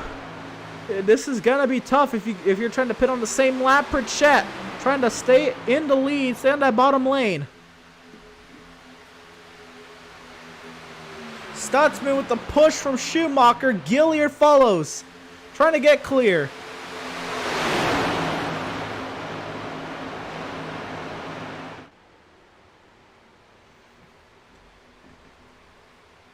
We expect pit stops soon now. People peeking to the inside.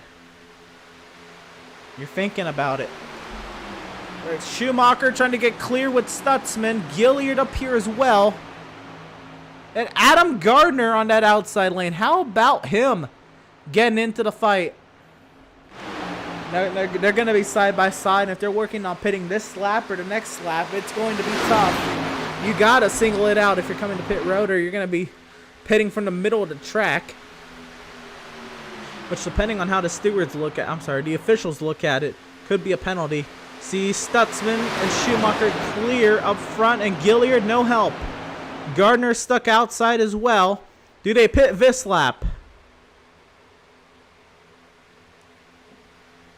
No, everybody stays out. Looks like we're going another lap or two.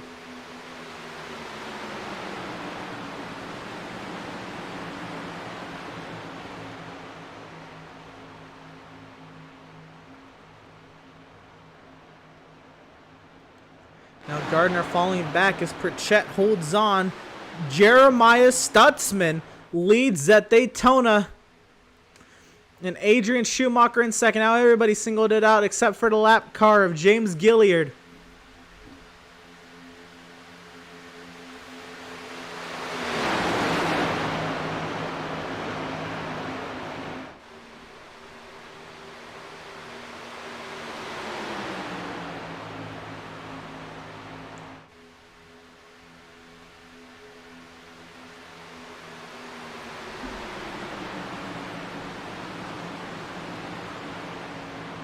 They did not pit that time.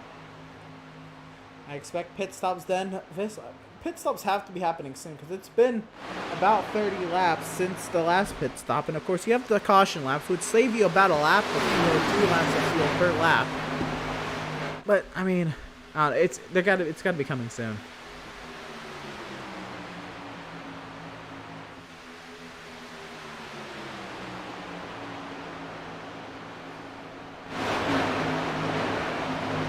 People, I guess, peeking, thinking it's got to be coming.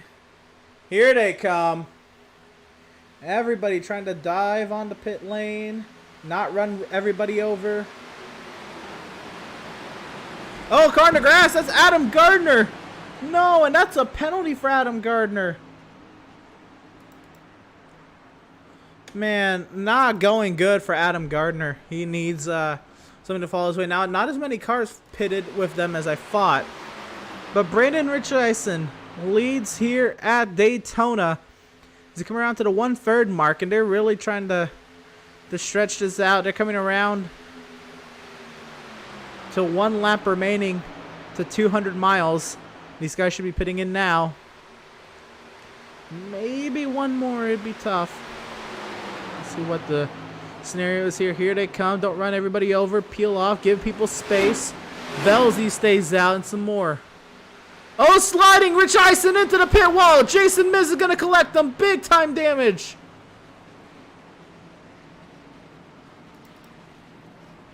Everybody running over one another, trying to pit. Yeah, stay in that right-hand lane. Give everybody room pitting.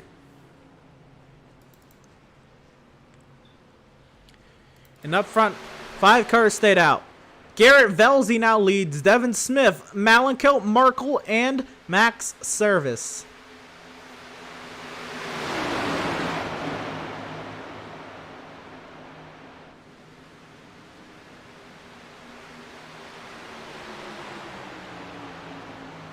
Here these 5 come.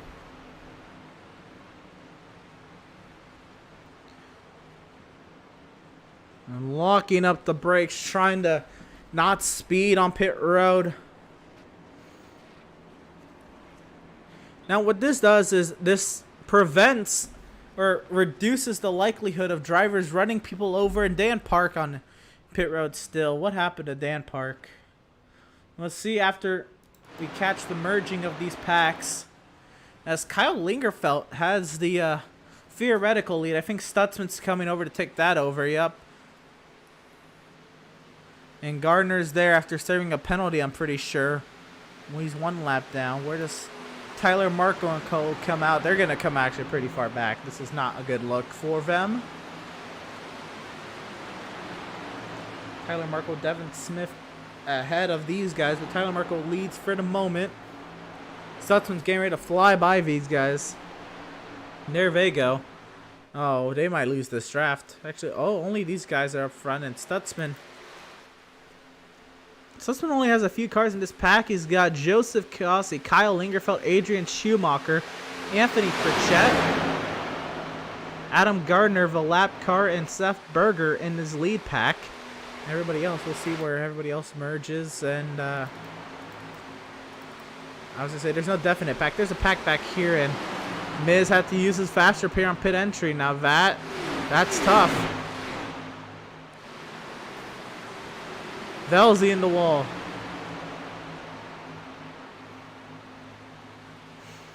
Now Miz, he's got to avoid the big crash. We still have yet to have the big one. And I don't think we're done.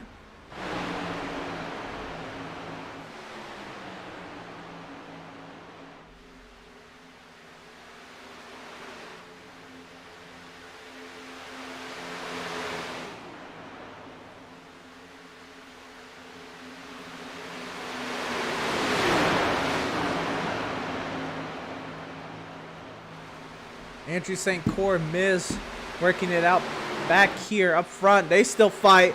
Stutzman, Lingerfelt. The top 2. Kossi behind Stutzman. Schumacher behind Lingerfelt. Dan Park about to get lapped. Jacob Zala also off the pace. Rich Eisen and Thompson not in the pack.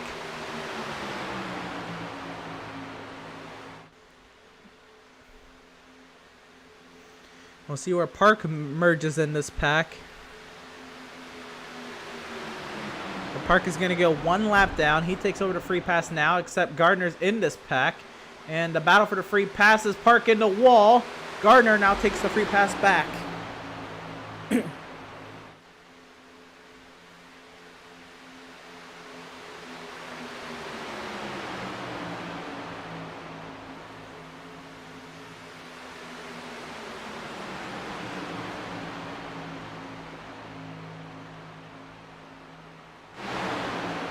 So now Jeremiah Stutzman leads.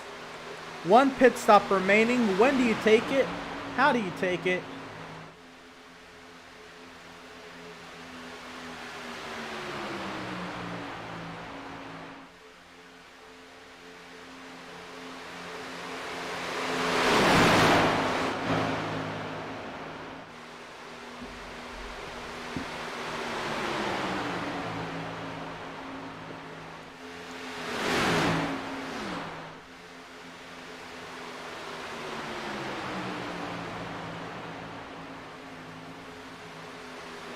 And now, 2 lines of 4 cars.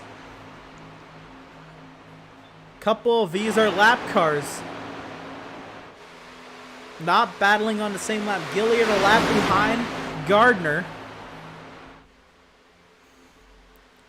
And Park in this pack as the pack behind tries to stay single file. Core leading that pack. Oh, and there's conflict behind. Miz to the outside of Core. Is Miz overheating or does Miz want to lead? They got to the front of this pack together, so a little surprising that there's conflict.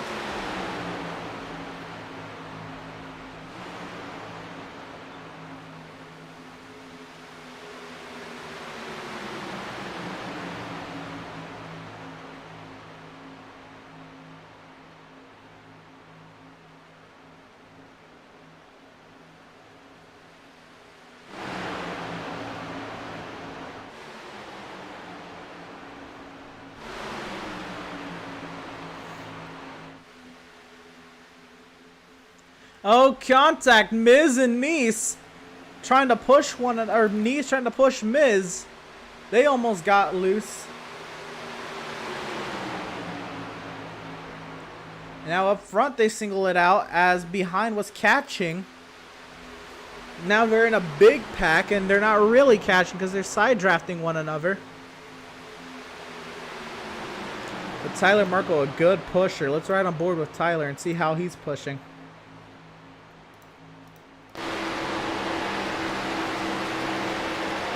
Oh, Markle slides up. He's going to have to give the spot up to Smith here.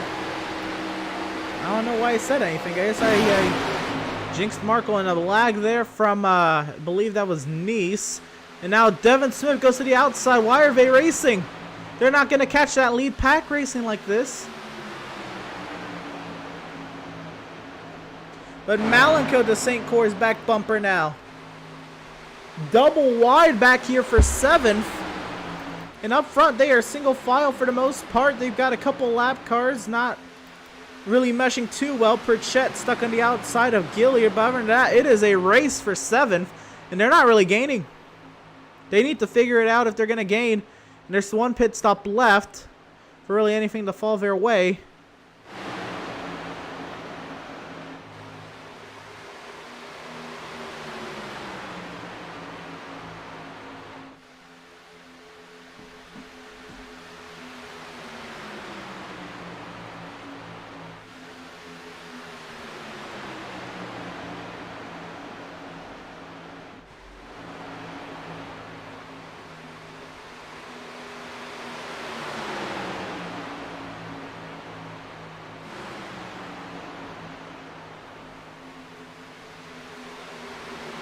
And now they start to get singled out up here.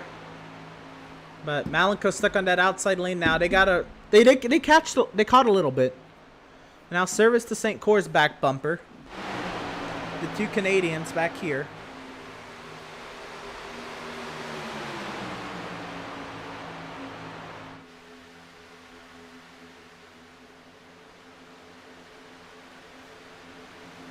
Oh, and Miz below the yellow line.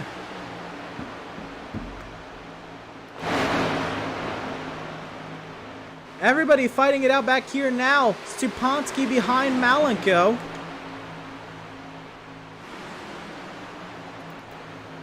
Up front, these guys, they run single file. Zala's going to find his way in this pack as well. And there's going to be a battle for the free pass here with Gardner, Park, and Zala. If he doesn't hit the wall here on entry, he's going to catch the draft as well.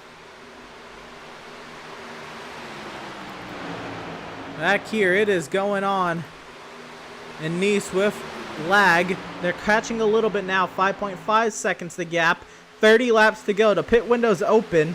If you want a short pit to the end, which I don't know why you would short pit without some partners. This is where they're going to be communicating through Discord. But they're in 2 separate Discord channels and iRacing chat. They can use iRacing chat. But I don't know why they separated themselves into 2 Discord channels for tonight's race of all races. And they're not even by teams. They're by anything. There's just a quiet and a loud one, I guess. That in that sense makes sense. But I don't know. you know, I didn't expect that for Daytona of all races, where you can communicate to better one another situation. But on lap 91 of 120, Jeremiah Stutzman leads over Joseph Kossi, Seth Berger, Anthony Pritchett, Kyle Lingerfeld, Adrian Schumacher, and then we get to this mess.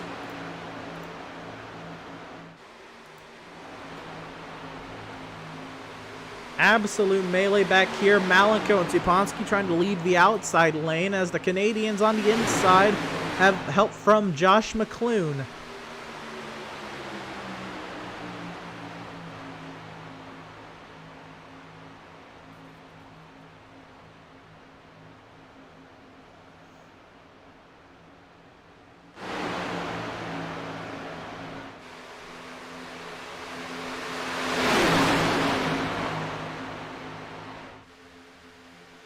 Now they're catching. Now it's the 4.9 seconds. But what they need to be careful of is being side by side. They need to be careful of side drafting one another. They got to eliminate that. And you see there, they got close to each other on corner entry. And now they're back to 5.0 seconds behind the race leader. They were 4.9. If they're going to run side by side, which I don't agree with, they have to give space like they are there. They're kind of breaking up as well, which is not helpful. 4.8 seconds, the gap now.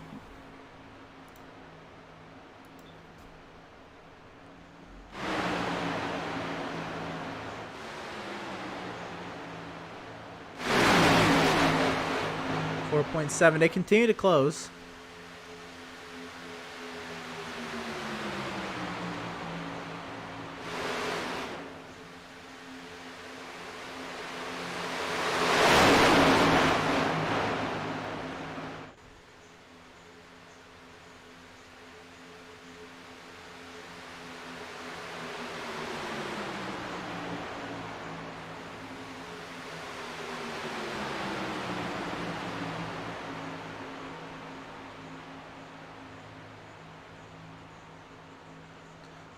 The blink there from Nice. Now they're still stuck at 4.8 seconds. So now would be a good time to check in on what's going on up front. They're running in a pack. Wow, this struck me off. But right now, Jacob Zala, the free pass right now. Gardner trying to close up to Zala. And Gilliard there as well. A lot of lap cars on that outside lane, pushing to 21 of Pritchett and everybody else with lead lap cars on the inside for the most part. Now, all the lap cars in this lead pack are on that outside lane except for Anthony Pritchett. Stutzman leads. Here comes Pritchett to the outside.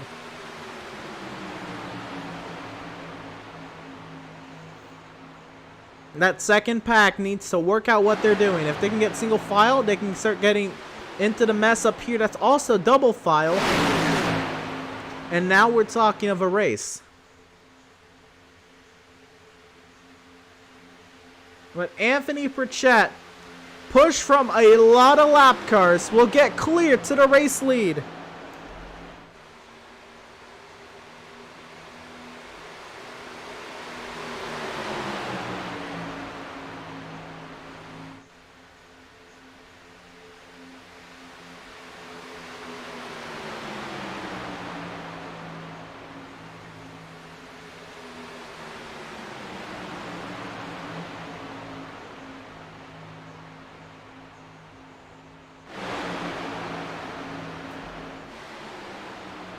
So Anthony Pritchett now leads Jeremiah Stutzman, Joseph Kossi, Seth Berger, Kyle Lingerfeld, Adrian Schumacher, the lead lap cars up here. But then you have Jacob Zala 1 lap down, battling Adam Gardner 1 lap down. They're nose to tail.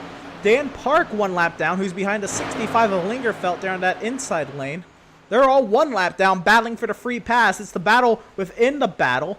And then you have the 33 of James Gilliard, who's 2 laps down, trying to hope for a slew of yellows at the end of this race before his chances are pretty much out of it. Andrew St. Court, they've gotten single file now. And now Max Service has to really get up on that 93 and not overheat his own car, but has to give him a good push. And I don't know, they're not really catching. There's 5.2 now in the corner entry, but I don't know, this can work. I've seen it happen. I've been in packs that have lost the lead draft Especially with more cars, it should be easy. And wow, it's getting racy up here. Burchett holds on, double wide behind. But I've been in NIS packs, and I know those are Cup cars and Xfinity cars that have had less cars than the lead pack and have caught up. It is very doable. It's possible, and maybe it's a little easier to Cup cars. But they need to really figure it out what's going on back there if they're going to have any chance. Now it's 4.9 seconds. Now it looks like it's kind of working. I think maybe they need a lap to get up to speed and faster. But now Burchett leads Stutzman. Well, they still... Burchett still leads Stutzman. I don't know. Everybody's just kind of riding it out except the lap cars. They're battling. Zola and Gardner, if they're working with each other to maybe get back onto the lead lap together if a yellow happens behind them. Because they have no idea really how the pack behind them is working unless there's communication between them. I don't think Zola's in... Well, Zola could be in contact with them, and then Gardner's in, I think, the race admin Discord channel. So a lot of split communication here. Now it looks like it's working at 4.6 seconds, the gap between the leader and the leader of the second pack. Looks like, is that Gilliard losing touch with this front pack? 4.4 seconds now to Canadians leading group number 2 of Andrew St. Cyr and Max Service. Doug Solms also Canadian. He's in this pack as well towards the back of it. Actually... No, I think he's Doug Solms. Oh no, he's back here in this pack with... Who is this? This is Rich Eisen and... Oh, Rich Eisen Thompson. Oh yes, I forgot about Solms on pit entry. Oh, I completely forgot about that. That's my apologies there. But 4.1 seconds, the gap now between these two groups. We're coming around to 20 laps to go this time by. If Service can really get up to Core, and if Service starts to overheat, McLuhan's got to get right up to the back bumper of the 81. Service has got to move up, and then Core's got to hold his lines, and McLuhan can give a big shove when he sucks up to the 93 and continue gaining. Now it's 4.2 seconds. He lost a little bit. Service could be overheating. They're trying to maybe work it out back there, but across two Discord channels could be interesting. I don't know who's in which Discord channel I could look, but not necessarily what is on my mind. I just know the communication's broken up. They can also still communicate via iRacing chat, but probably not as prominent. And now Zala's found his way in line. Gardner on the outside line all by himself. The battle for the free pass goes on. Meanwhile, Core now 3.5 seconds behind the last lead lap car in the lead pack. Still 4.4 seconds back. They've got to get on it.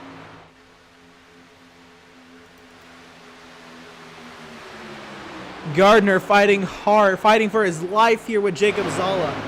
Because it's looking like it's going to go clean. Oh, most contact between the lappers. Zala trying to hold on. Stutzman loose on corner exit. Gardner continues to side draft.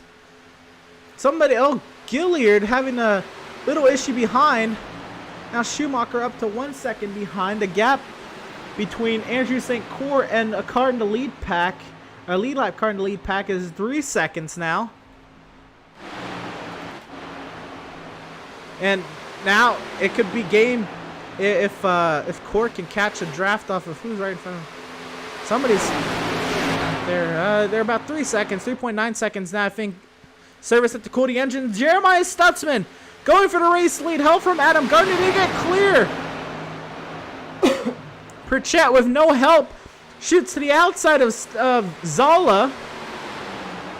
Looks like Cossey's not even going to go outside. He's not going to let him in line or anything. And Burchett's going to drop. Jeremiah Stutzman leads. 18 laps to go at Daytona.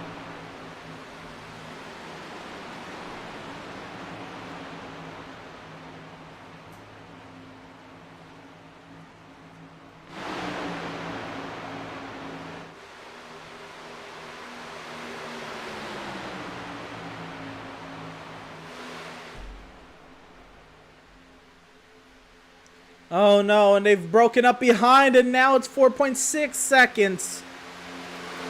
I think Pratt and Miz think they can lead this train better.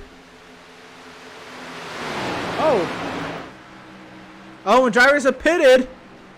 Oh, they're splitting the rest of this race in half. Malico, Markle, Service, Smith, McClune.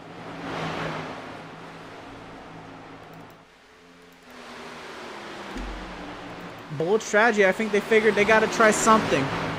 You know what? If they can get a draft off of these guys. Huh. You're going to be fighting with the lead draft as well, so they could be up to speed. Very interesting strategy. I think Malico and Markov to get synced up here, and Service has got to stay with Smith and McClune. Okay, I was like, why is this pack so small? But now this second pack has almost no chance of catching. I forgot there's still another round of pit stops. And this looks like it's going to be a strategy race to the end, and here they come. Oh, they split! Oh, they are hurting their chances, but Andrew Pratt, Jason Miz, Andrew St. Cyr, and Eric Peck come into the pit lane. And now that's all that's left of the second pack. They are in contact with each other. Daniel Siponski, John Neese, and Matthew Setzer. This lead pack.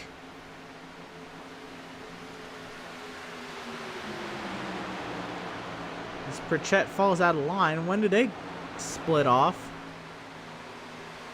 Probably soon. Velzy to the outside being lapped.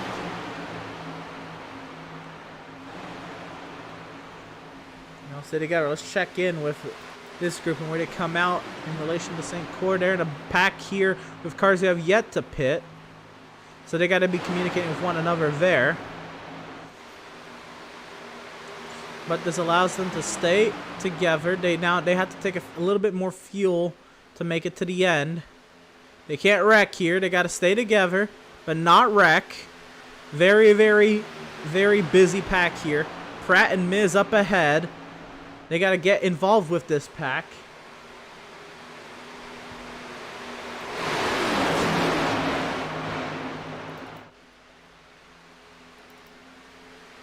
And here comes Thompson and Doug Solms.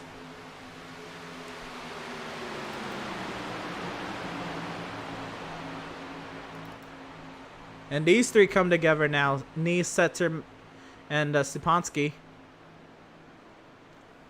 Very, very split on strategy. Very interesting pack here. They're 41 seconds off the lead. Markle, why is Markle peaking? They're not. This is not how they're going to make up time. No, they're both trying to get to the inside.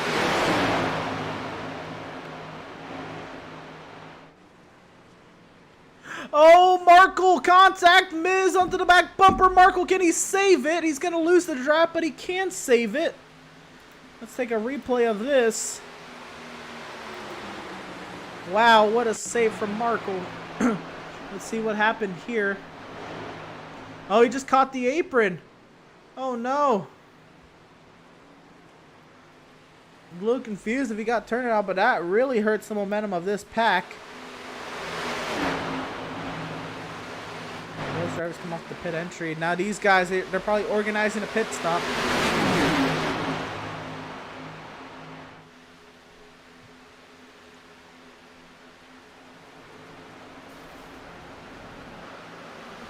Oh, and Zala goes around in the middle of the pack.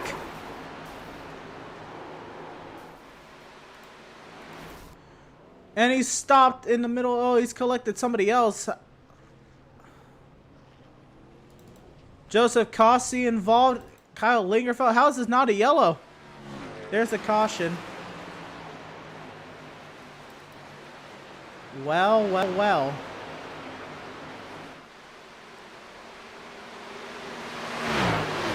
Jeremiah Stutzman leads at the yellow.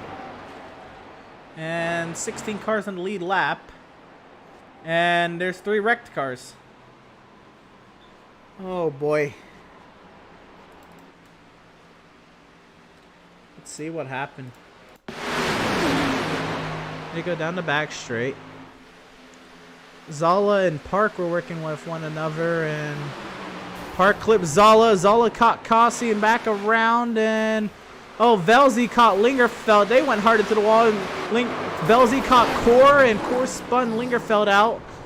Man, oh man, this is a multi-step accident that happened here. A little late. Let's see if we can watch it all here. It starts with Dan Park and Jacob Zala.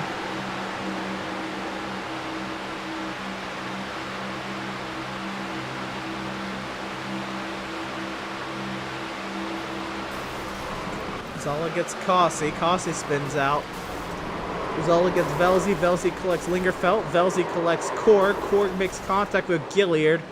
Korg goes up the track, spins Lingerfelt all the way out. Pit lane was not open that first time, and each driver's got to save. Man, oh man.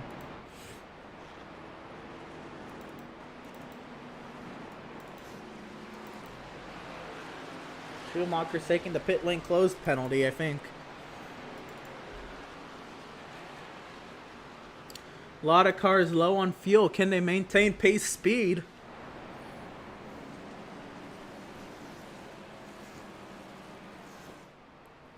And then who gets the lucky dog? Is it Adam Gardner that gets it? Was he out in front? I mean, he had to be the first lead lap car. First car one lap down. I think he's going to get it. But this time by the start finish will be 10 laps. So it's going to be an all-out shootout.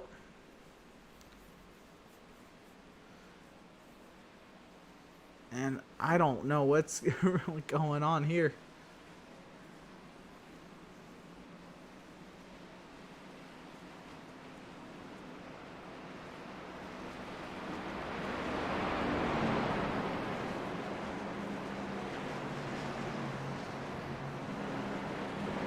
But some drivers are going to stay out, obviously.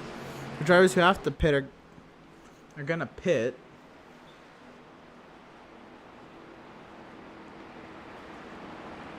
And this is what happens when the caution comes out during the pit cycle. Now, everybody who pitted, I think, stayed on the lead lap, except drivers who wrecked or got penalized. So here comes the drivers who have to pit. And Gardner's going to take his lucky dog. I don't know if it... I mean, if it's a wave round, I disagree. It should be a lucky dog. I'm just going to put Malenko in the race lead. And, oh, they got the 1 to green here, too. Interesting. See if we can get a word of Malenko in. Hey, Malenko, this is the booth. You got a copy?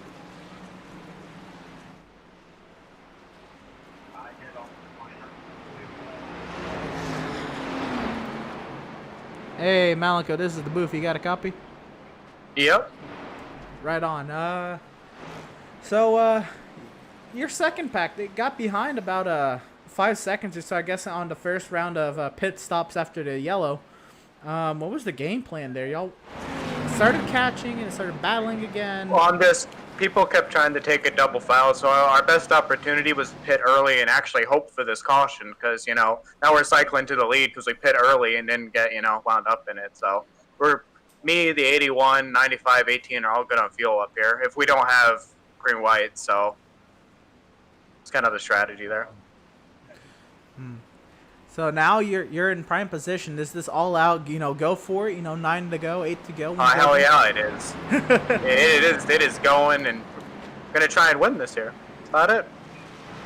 Right on. If we wreck, we wreck now. I'd say so. I was gonna say, so why didn't more of you come down pit lane, or did you want more people to come with you? The only people discussing it, well, really like in there, this in the team thing is just me, Max, Markle, and Devin. We're all. We were just surprised the 18 came with us. We didn't tell They didn't tell the 18 about it. Well, I think great minds think alike. I think has to be Vat because he's, you know, restarting 4th as well. Both of you in pink rowdy cars for you know, breast cancer awareness, or pink rowdy energy cars. Yeah. Yep. Let's see, 1 to green here. I guess I got nothing. Let's see if we're talking to you on the other side of this. Yep. Hope so. Thanks for having me. Yes, sir. That was Malenko there. Be right back. And why don't you go away? We'll be right back with the restart.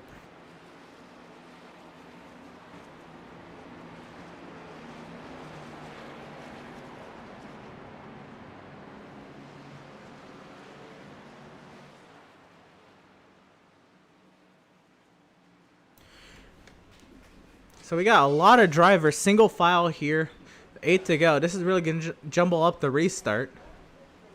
And it's going to be Malenko, Max Service, Devin Smith, Josh McClune, Adrian Schumacher, John Neese, Jeremiah Stutzman, Brandon Rich Eisen, Jason Miz, Eric Peck, Daniel Supansky, Matthew Setzer, Seth Berger, Anthony Pritchett, Kyle Lingerfeld, Andrew Pratt, Tyler Markle, Joseph Cossey, Adam Gardner, all on the lead lap.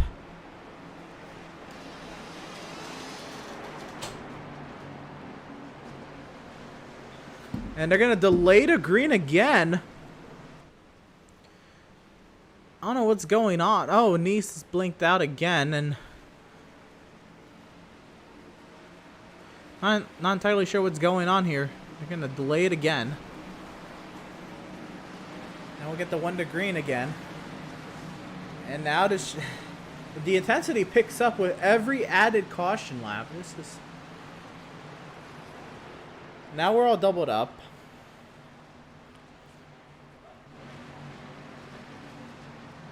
I think maybe because the field wasn't doubled up, and they're encouraging everybody to get doubled up, and they're going to clear penalties for the restart, I assume is what's going to be the deal.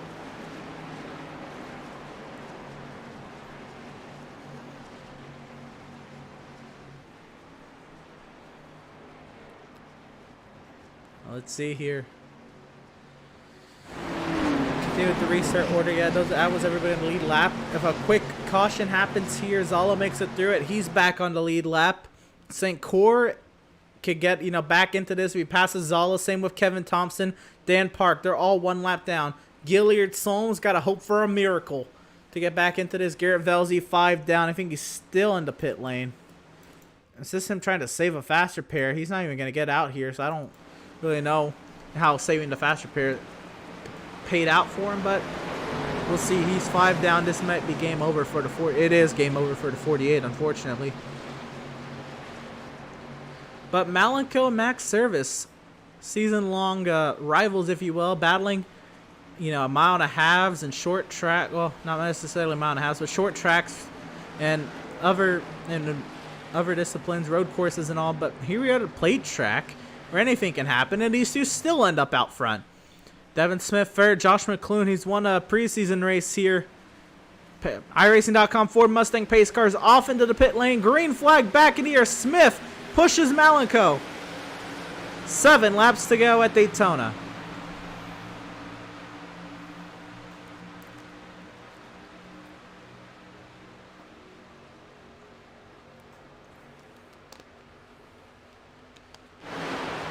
Malenko and Devin Smith are clear to the front.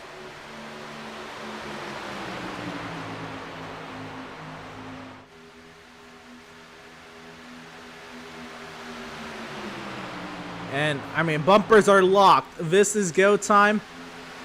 This is where this race gets decided. Nice to that outside lane may be an issue if he cannot give a consistent bump to the 18 or a consistent nudge to the 18. Malenko, he's going to play the Dale Jr. straight. He's going to try to block both lines, but Service gets up high. The push from McClune side by side with 6 laps to go. Nice blinking is not helping that outside lane at all. Eric Peck wants to get up there with Setzer, but they can't.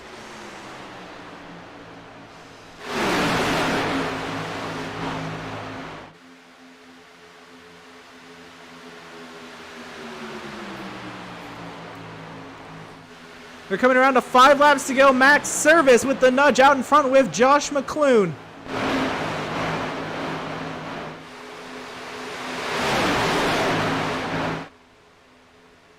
Side by side. Malenko with Devin Smith behind him. Service with Josh McClune. 5 laps to go. 12.5 miles to settle it. No third lines forming yet. Damage to the cars behind. Service trying to side draft Smith. Smith doing the same. Don't count out Schumacher there in 5th.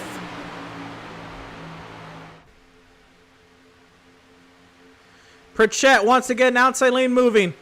Looks like he's going to take Core with him if he can.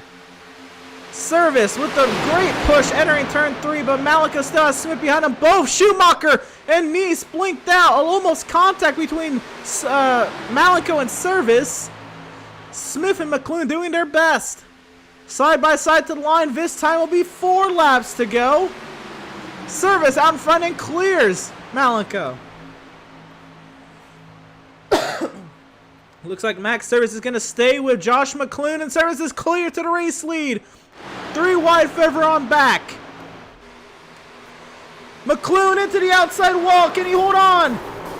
Oh, and it's going to cause a wreck behind him. Big wreck on the back straightaway. Several cars involved. Miz involved. McLoone. Oh, Zala. Kossi. Schumacher. Corp. Rich Eisen. Oh, no. Solms involved. Gilliard.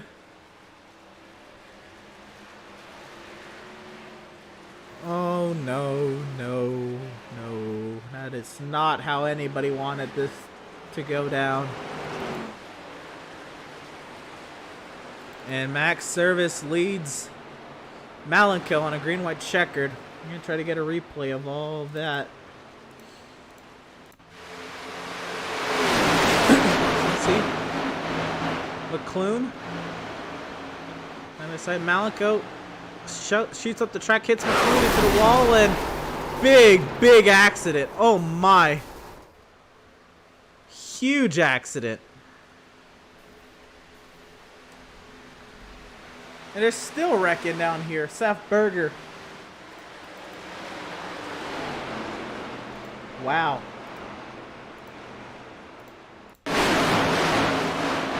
See, I guess you can see this from the from up above. McLoone gets the wall and free catches Schumacher, and it was on from there. Oh my goodness.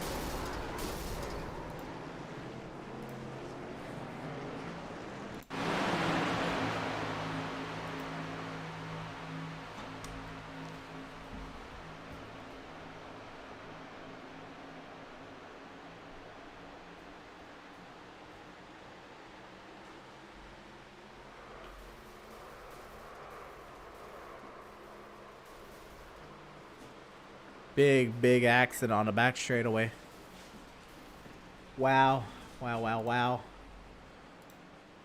I don't even know what to say.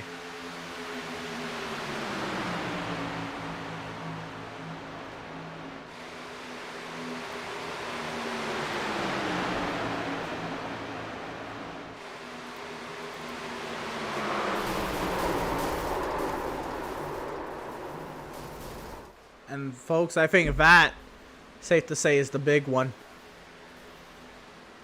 And that's going to take a lot of people out of this race. I think Chet is done.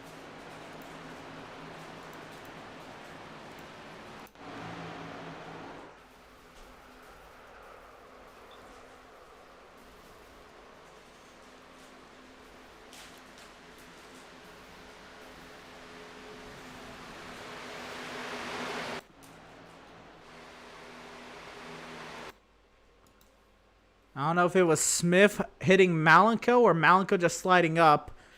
But definitely this contact between the 7 and the 18 and the exact same livery, just different numbers.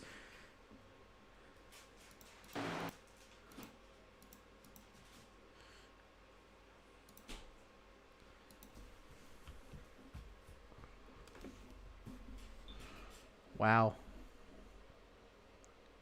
Alright, look at that.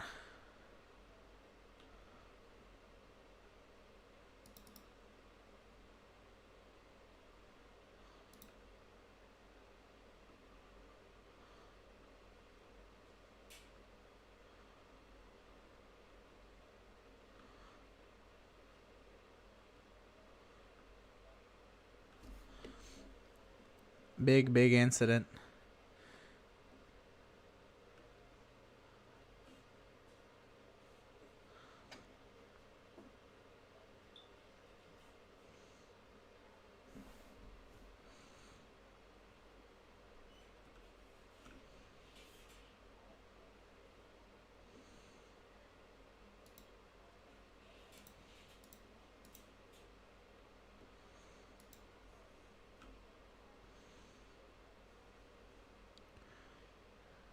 Big mess on the back straight. Unless we have a restart. There's still cars left in this race that are here to fight, and it's Max Service, Malenko, Devin Smith, Jeremiah Stutzman, Kyle Lingerfeld, Daniel Siponski, Tyler Markle, Jason Miz, Seth Berger, Adrian Schumacher, Matthew Setzer, Adam Gardner, Andrew St. Cyr is a lap down. But I think that's, Nice and Zala are on the lead lap. Pratt, Peck. I don't know how they're going to fare. But with a green-white checkered, are we done wrecking? 2 laps to go. We've ran 300 miles. How about 5 more? The iRacing.com Ford Mustang pace car is into the safety of pit lane.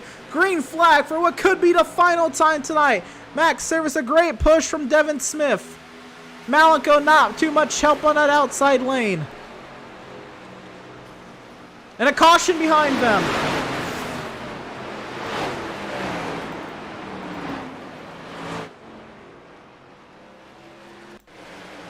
Let's see what happened.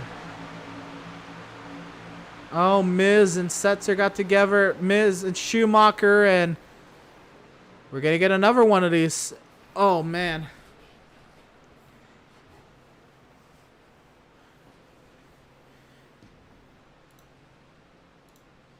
See what happened. Contact there, and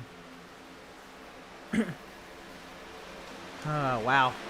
I still don't think we're done wrecking. That wasn't big enough. Man, oh man. Maybe I think Miz was trying to get out the way, but went a little too low and clipped. Setzer came up, clipped Schumacher, and nowhere for Rich Eisen to go. And Pratt into Miz. That's going to bring out yet another yellow.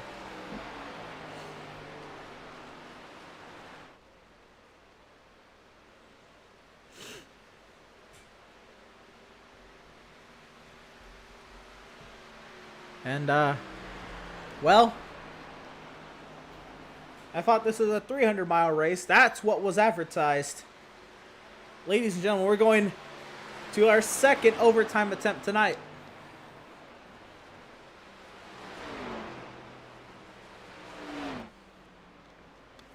Max Service, Devin Smith. Malenko, they catch the pace car. Daniel Siponski.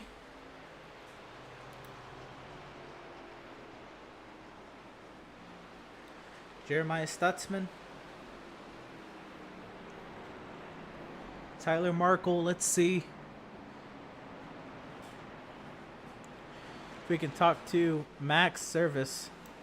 Hey Max, this is the Outlaws booth. You got a copy? Yes, I do. Man, they won't stop wrecking, won't they? They did too good a job throughout the race, and they have to get in their quota for the day now. Oh man, how's the car? It's good. I took a little extra fuel on the last green flag pit stop just to make sure I could sit around and pace for a while.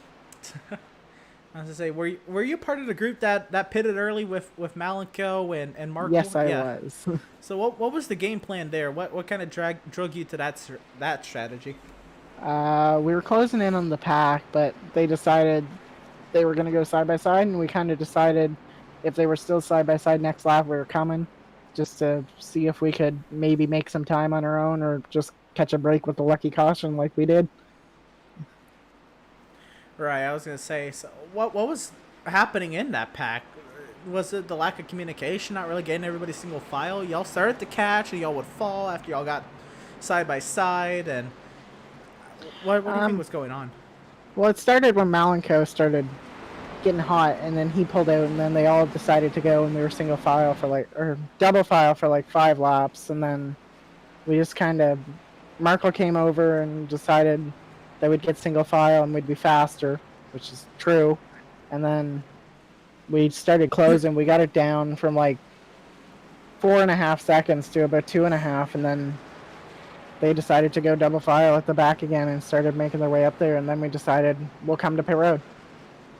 Right. So that little sliver of a restart, yeah, Devin Smith behind you gave you a great push. There was no help on that outside lane. But now that's gone. Now you have him to your outside, and now you have Malika behind you. How does that make you feel? What's kind of going through your mind with that? I don't really care who's behind me as long as they can push well. I mean, it'd be nice if one of the three of us here could win the race. We've been kind of working together all race, and it'd be nice to see at least one of us win. Right. And then the pack today. How's it been just, running with these guys today? It's been good. I've been up at the front for maybe a combined 5 laps, maybe, when we were double file. Didn't really want to do too much of that, and it's kind of paid off a little bit. I'm not running with them up there. It was a little chaotic at times, so still have the fast repair, which is nice. Oh boy, yeah. And how many more cracks of green white checkers do we have at this? Well, we've got unlimited, so I guess unlimited, or as many cars and fast repairs as we have on the track. Oh my goodness. Alright, so they delayed the green again, so I assume we're coming back to 1 to go now. I'll let you get back into your mindset, get ready to get this restart going, and best luck to you. Maybe we'll ask you a few more questions on the other side of this, shall we? Hopefully. Right on. And that was the 81 of Max Service. And now look at this. Max Service inside. Devin Smith outside. Malenko inside. Daniel Sipansky outside. What a lineup up here. 4 very different racers up here. You got Stutzman, who's been aggressive all day. He's been great. Marco's damaged, but he's been working with everybody. Lingerfeld's been up here, and Seth Berger in 8th. He's not out of it just because he's in 8th. Just because he's the 4th car on the outside does not mean he cannot win this race. It is Daytona. It is a plate race. Anything can and almost anything will happen.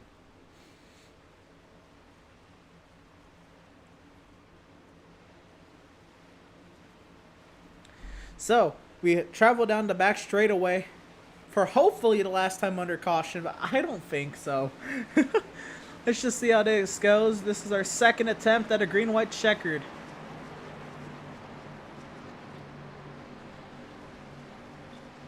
Can Service get his 3rd win on the season? Will Malenko get another win? Will Devin Smith get out of the winless column? Will Supansky come and upset? Several stories up here. Many to make, many to break. The iRacing.com Ford Mustang pace car is going to pull off into the safety of pit lane for hopefully the final time tonight. And Max Service is going to lead us to the green flag once again. A great push from Malenko. They get clear of the top lane.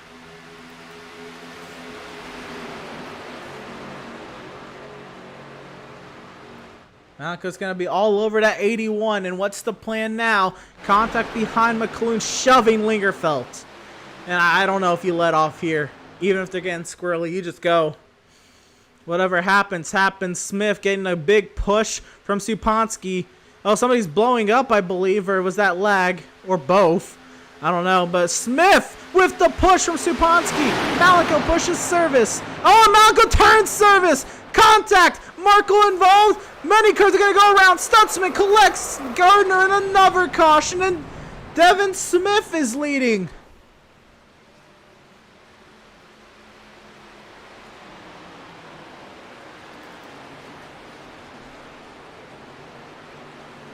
Oh no, it's our 3rd attempt at a green-white checkered.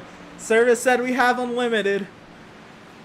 Oh no, and Service, what a save from Max Service. Malenko didn't mean to do that, he was just pushing him. But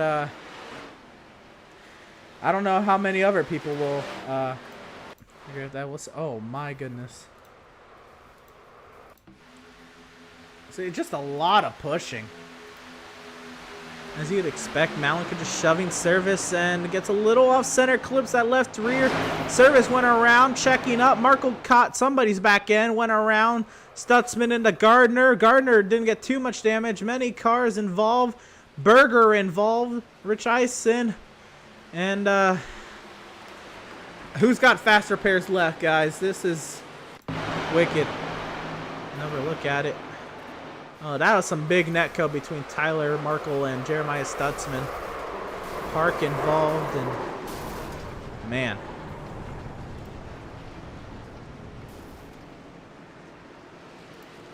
Let's try this again with a different lineup. Supansky now to the outside playing. Malenko, yep. I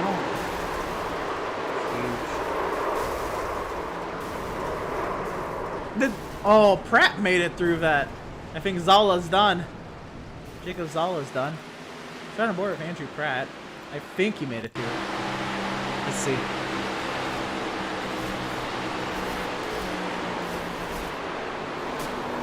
Contact with his right side, but made a nice effort.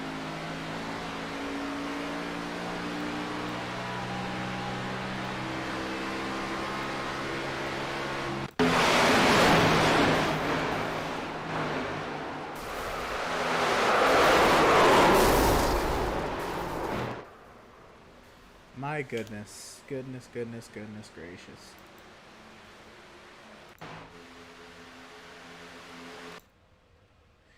And this is not Malenko trying to wreck Service. He's just trying to push him because it's a dead heat with Smith. They had a great run entering the corner, and it was on from there.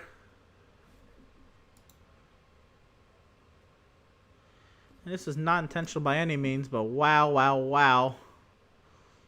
Big hits for a lot of people. Core and the Burger big time.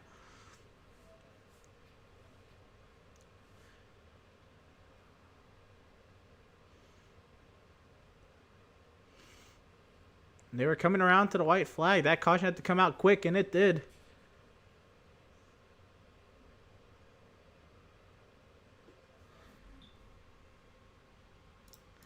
Make sure. Oh, yeah. I was going to say make sure the caution came out before they got to the start finish. Well before.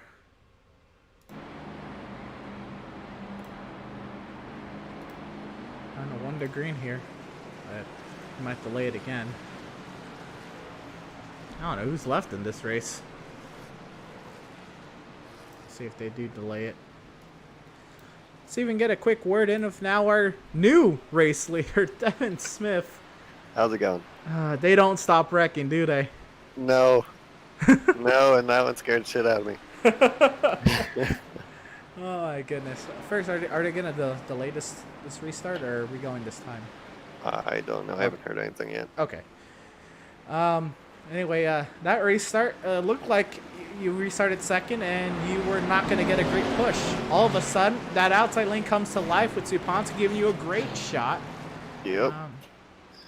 What was going through your mind then, and now Supansky's to your outside? Well, I was hoping we'd at least made it back to the white flag. And that would have been the last lap. But, you know, we get to do it again! So, this should be fun. I got 74 behind me. I know he's been blinking a little bit. Oh, he just did it again. So I don't know how well this is going to go, but should be fun. Right. Well, looks like you're not gonna get a delayed green, so we'll put you back down, let you get to the mindset, and hopefully we can ask you a few more questions on the other side of this. All right, thank you. Enjoy. Oh, I am. That was Devin Smith there, getting ready to restart this race from the race lead. Daniel Supansky to his outside. John Neese has been blinking a lot, but he's in third. Matthew Setzer fourth. Brandon Rich Eisen fifth. We are green once again from Daytona. Supansky, not a great start, but remember, that's what happened with Devin Smith. Now he fights his way to the inside lane. Possibly a lot of underpowered cars. Supansky fighting hard with Neese.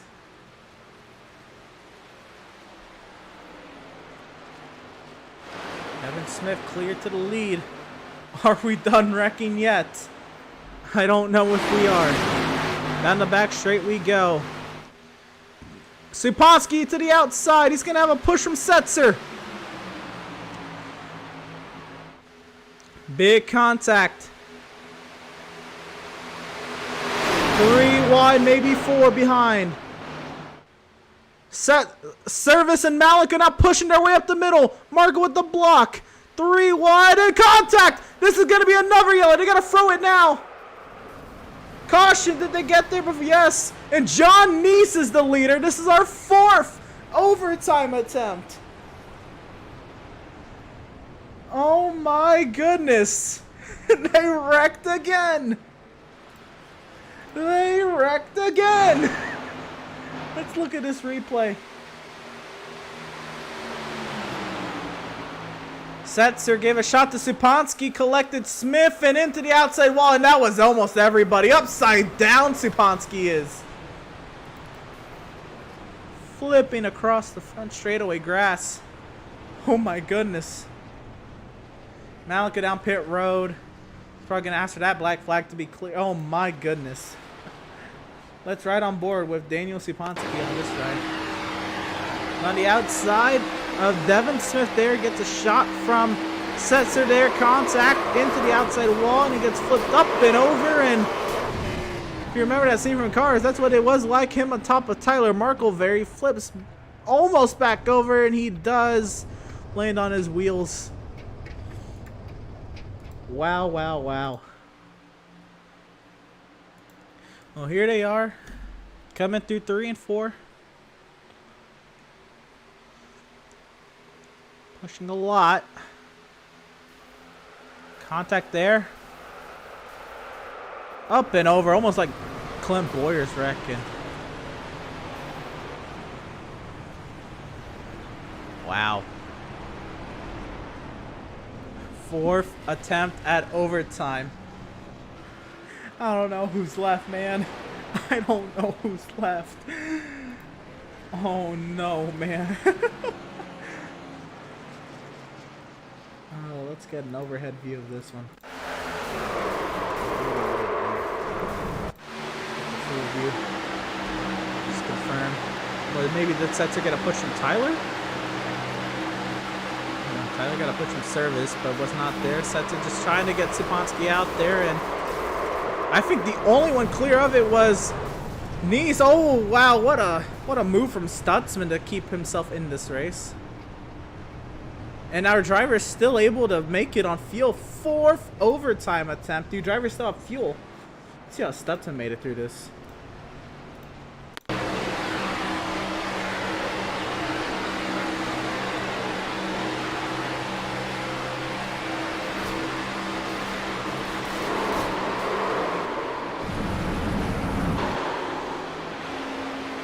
Wow, what a save from Jeremiah Stutzman.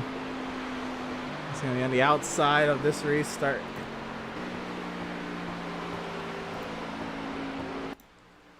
Let's see. Oh, from pit entry. This should be good.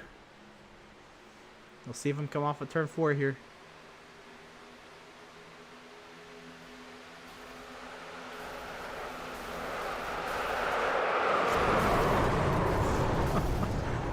My goodness. Oh my goodness. I don't even know what to say.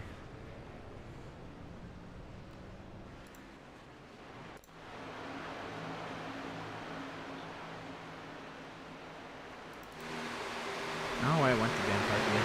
But wow.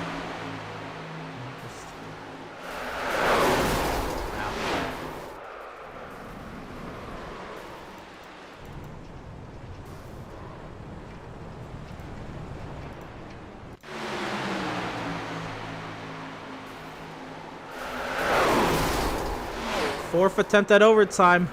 Look at that. Supansky's flipping over everybody. I don't know who's left. There's John Neese, Jeremiah Stutzman, Adrian Schumacher, Devin Smith, Josh McClune, Dan Park, Kyle Lingerfelt, Brandon Richison, Malenko, and Pratt. I think the only drivers with the pacing, with the pace car now. Surely we're done wrecking on our 4th overtime attempt, correct?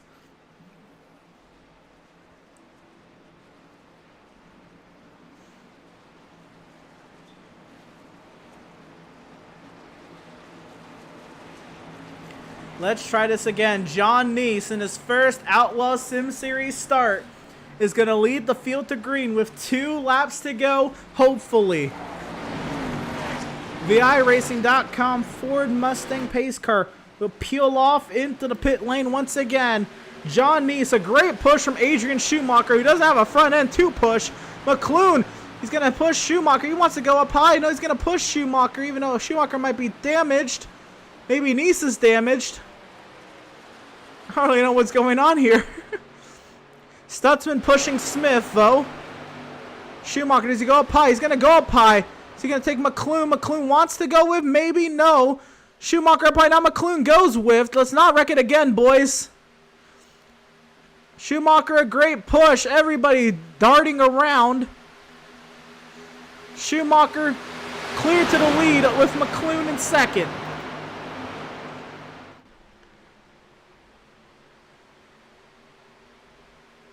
Side by side to the start-finish line. Josh McClune, Adrian Schumacher.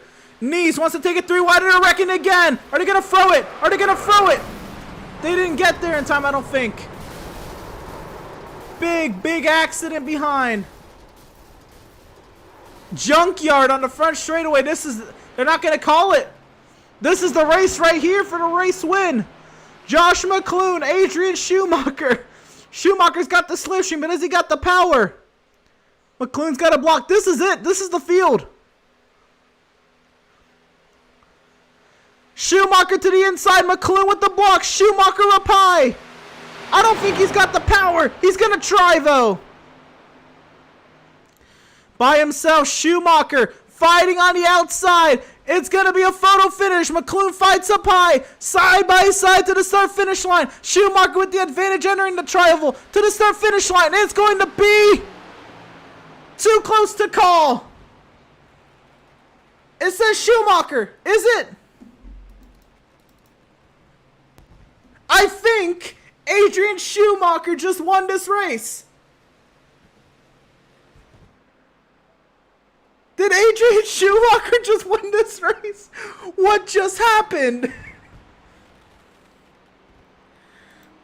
Oh my goodness.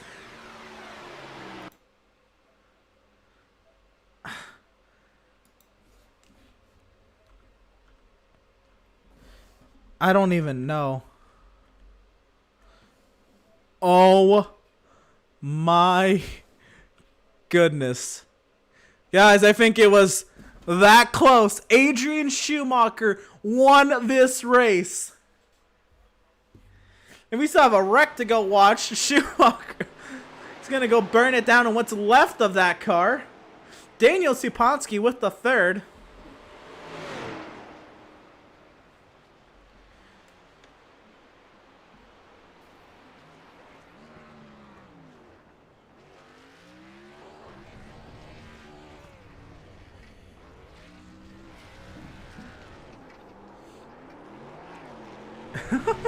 Look at him go. Into the wall. What's left of that car? Oh, we still have replays to look at. I don't even know what happened.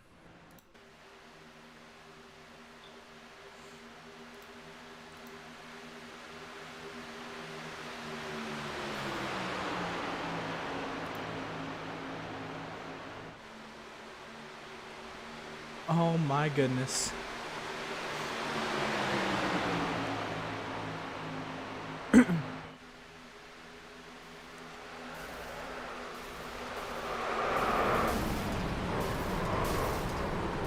nowhere to go for any. Oh my god. Oh my goodness. Flipping everywhere. Oh my goodness. It was junk. Now, I don't I don't know if we should have called a caution. I mean, we should have. We definitely should have. We could have called it before the white flag. And I'm not here to judge race control at all. Right there, if they had it ready, they could have thrown it. It would have been tight. They were there.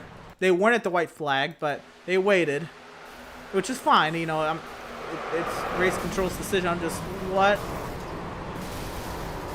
what a mess. Upside down, so many people. And as we look at that, let's see if we can get a copy with second place finisher. Barely, Josh McLean, you got a copy?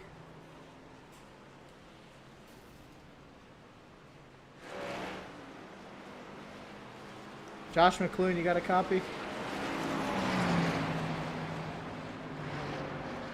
Looks like we won't. But we will, I'm sure, have a copy with our race winner somehow by 1/1000th of a second. Adrian Schumacher, you are a 2-time winner in the Outlaw Sim Series. How does it feel and to do it like that? Yeah, it feels awesome, especially with the damaged car as much as mine. Oh my god. You don't know how in disbelief I was up here. Junkyard on the front straightaway. I don't even know if the start finish line's gonna be clear for you two to come around. There's 2 cars down the back straight. What's going through your mind on that final lap? Just try to get I knew they were gonna wreck behind me. I knew we were too close to the start finish for a caution to be thrown, so I gave myself some gap and used the draft and side draft to get to the 71 or The 18. 18, yeah. But yeah, that was a fun race all the way around. An unbelievable race. I mean, beautifully played. Can I say something to the drivers real quick? Yeah. Come on, guys, I'm supposed to suck at ovals. Well, you've won at Road America. You've won at Daytona. This propels you to the 2nd seed in the playoffs if you're able to make all the required starts and all. Oh, yeah. Now what are you thinking on your season outlook? Yeah, just same as last time when I told you in Pocono, try to get every track, win at road courses, do my best on ovals, and go from there. I mean, now you're in the thick of the playoff hunt now. I mean, thick in the playoffs. Are you gonna maybe do a little work on ovals now to maybe prime yourself up for a playoff run? Yeah, I'm gonna try. That's yeah. I mean, it's insane. And then coming to the line, or back to the race. I know you and McLean were gonna fight hard. It was clean for what it was. Nobody put each other in the wall or grass. Oh, I mean. Oh yeah, good. Yeah, clean race all race. I'd like to thank all the drivers for that good clean race. Also, coming to the start finish line, I don't know if you could tell what the margin looks like at all between you two. What are you thinking, hoping for? Maybe a nudge? What do you think you could have done differently? What's all like? When you see the start finish line ahead of you and you're side by side with somebody, what is that mindset? just hope I have enough momentum. I'm also in kind of disbelief about how I was able to keep the momentum ahead of the 18 with how much damage I had. Oh man. All right, then the race. So we're in the pack. You're up front a lot of the race. How was it running up front? And then the strategy there with the 2 stops to the end. Y'all got lucky with that yellow, or maybe unlucky. I don't know. But in the pack when that caution came out, what was your thinking? Well, I'm like, I'm gonna stay out, just see what happens. I mean, I didn't really have a plan going into it. I don't know how to explain it that much. Yeah, that's fine. I mean, if you say, you know, oval racing isn't your thing, you show up to Daytona and you get a win like this, I mean, take it how you can. It was a wild, wild race. I'm sorry for taking over like half of your interview. But That's fine. congratulations on your insane win.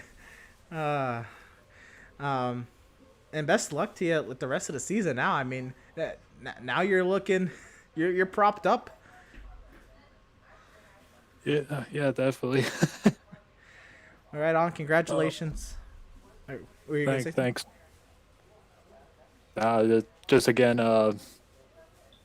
good racing, guys. Hope the fans enjoyed. And here's to possibly a championship. Right on. Well, congratulations, Adrian, and yeah, hopefully we're talking to you more throughout this season. All right, thanks. And that was our race winner, driver of the 82, Adrian Schumacher. Let's look at this chat real quick. Let's go, Burger. Next week, Seth. Try to move up and be safe. That blinker should be black flag, says Sheldon Swindell. Yeah, I agree. Mad Dogs. Hard race. Few last laps to go. You're still in it, Seth. Maybe.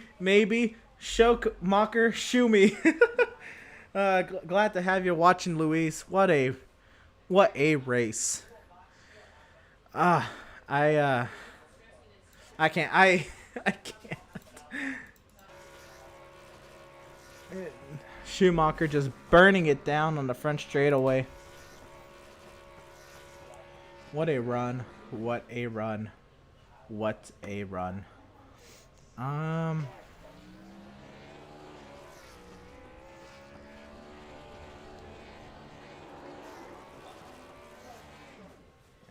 We'll watch him burn it down as I'm still processing. We're going to get a few more replays of that last lap melee after we watch the entirety of Schumacher's celebration, because that was wicked.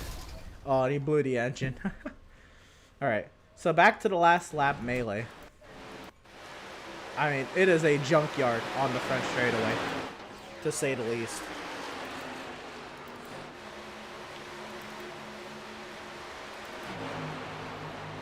And so the aggressive moving up here. So I don't know. We'll take a look at this from the blimp.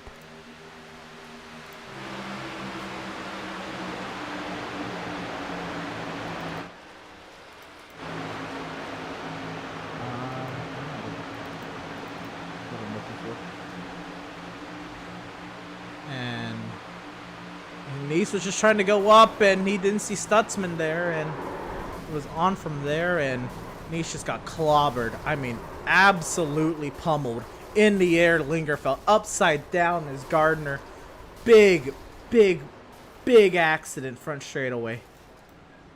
I mean, junkyard. Car's still trying to make it through it. No yellow. Car's flying through. Oh, no, more. Oh, Max Service careening into the infield.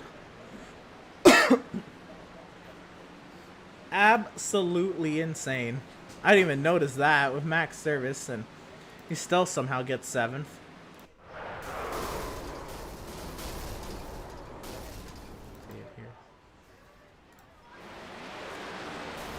They're coming through the incident, and nowhere to go, and just clipped Gilliard, almost clipped Stutzman again, and didn't get too much. Well, for how that car is, didn't get too much damage at all.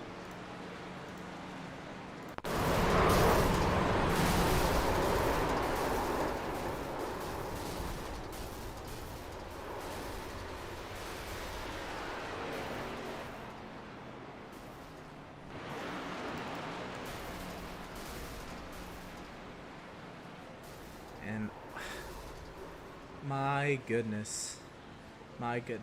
I don't even know what more y'all could want from this race. Let's look at the comments. I got another comment. Apollo Midnight. That interview reminded me of Ricky Bobby's first interview. Yeah, I feel like I was more like Ricky Bobby. I didn't know what to ask. Once again, this incident. We'll look at it slow-mo.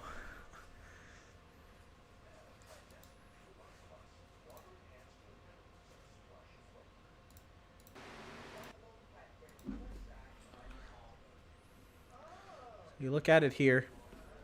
Nice coming up to Schumacher.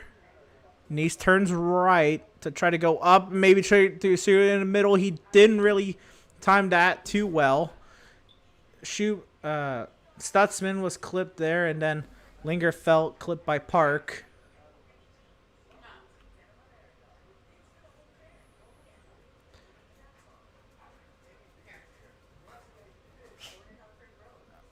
Oh, he's blinked out here. This wild, wild, wild accident to end this race.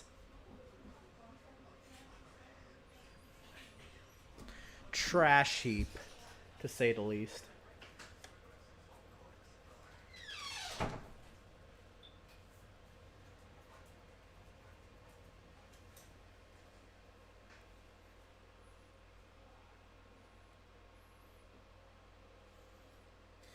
I don't even know what to say. And then, if you're just joining us, you missed an absolutely insane round. We'll look at this replay. Oh, no. We were going to look at that replay. It's again. Oh, no, we got it.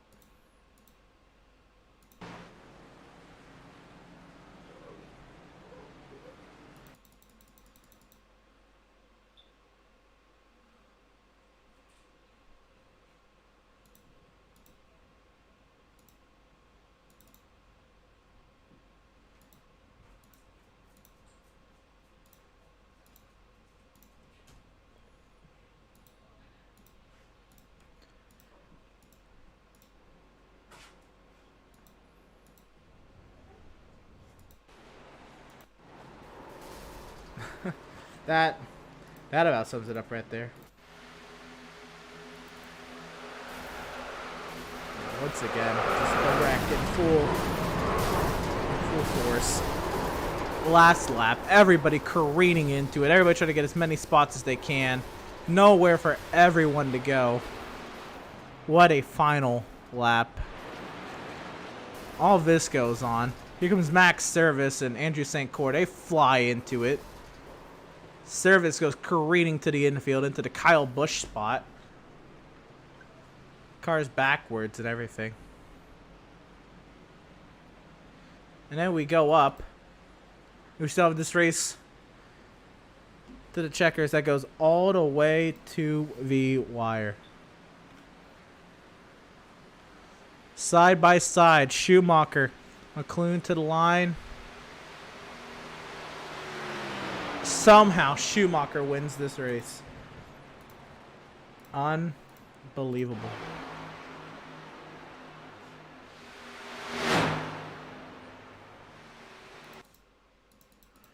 And well, I don't even know what to say. I think that's a good time for me to stop talking. What a race tonight at the Daytona International Speedway, the World Center of Racing, and it is Adrian Schumacher taking his second win on the season. Puts him second in the playoff standings. What a finish, what a race. Make sure you tune in next Wednesday night. If you enjoyed tonight's action, you're going to love next week as we head to the Bristol Motor Speedway, the last great Coliseum, on October 13th, 7:30 p.m. Eastern Time. You're not going to want to miss it. Until then, we will see you next time.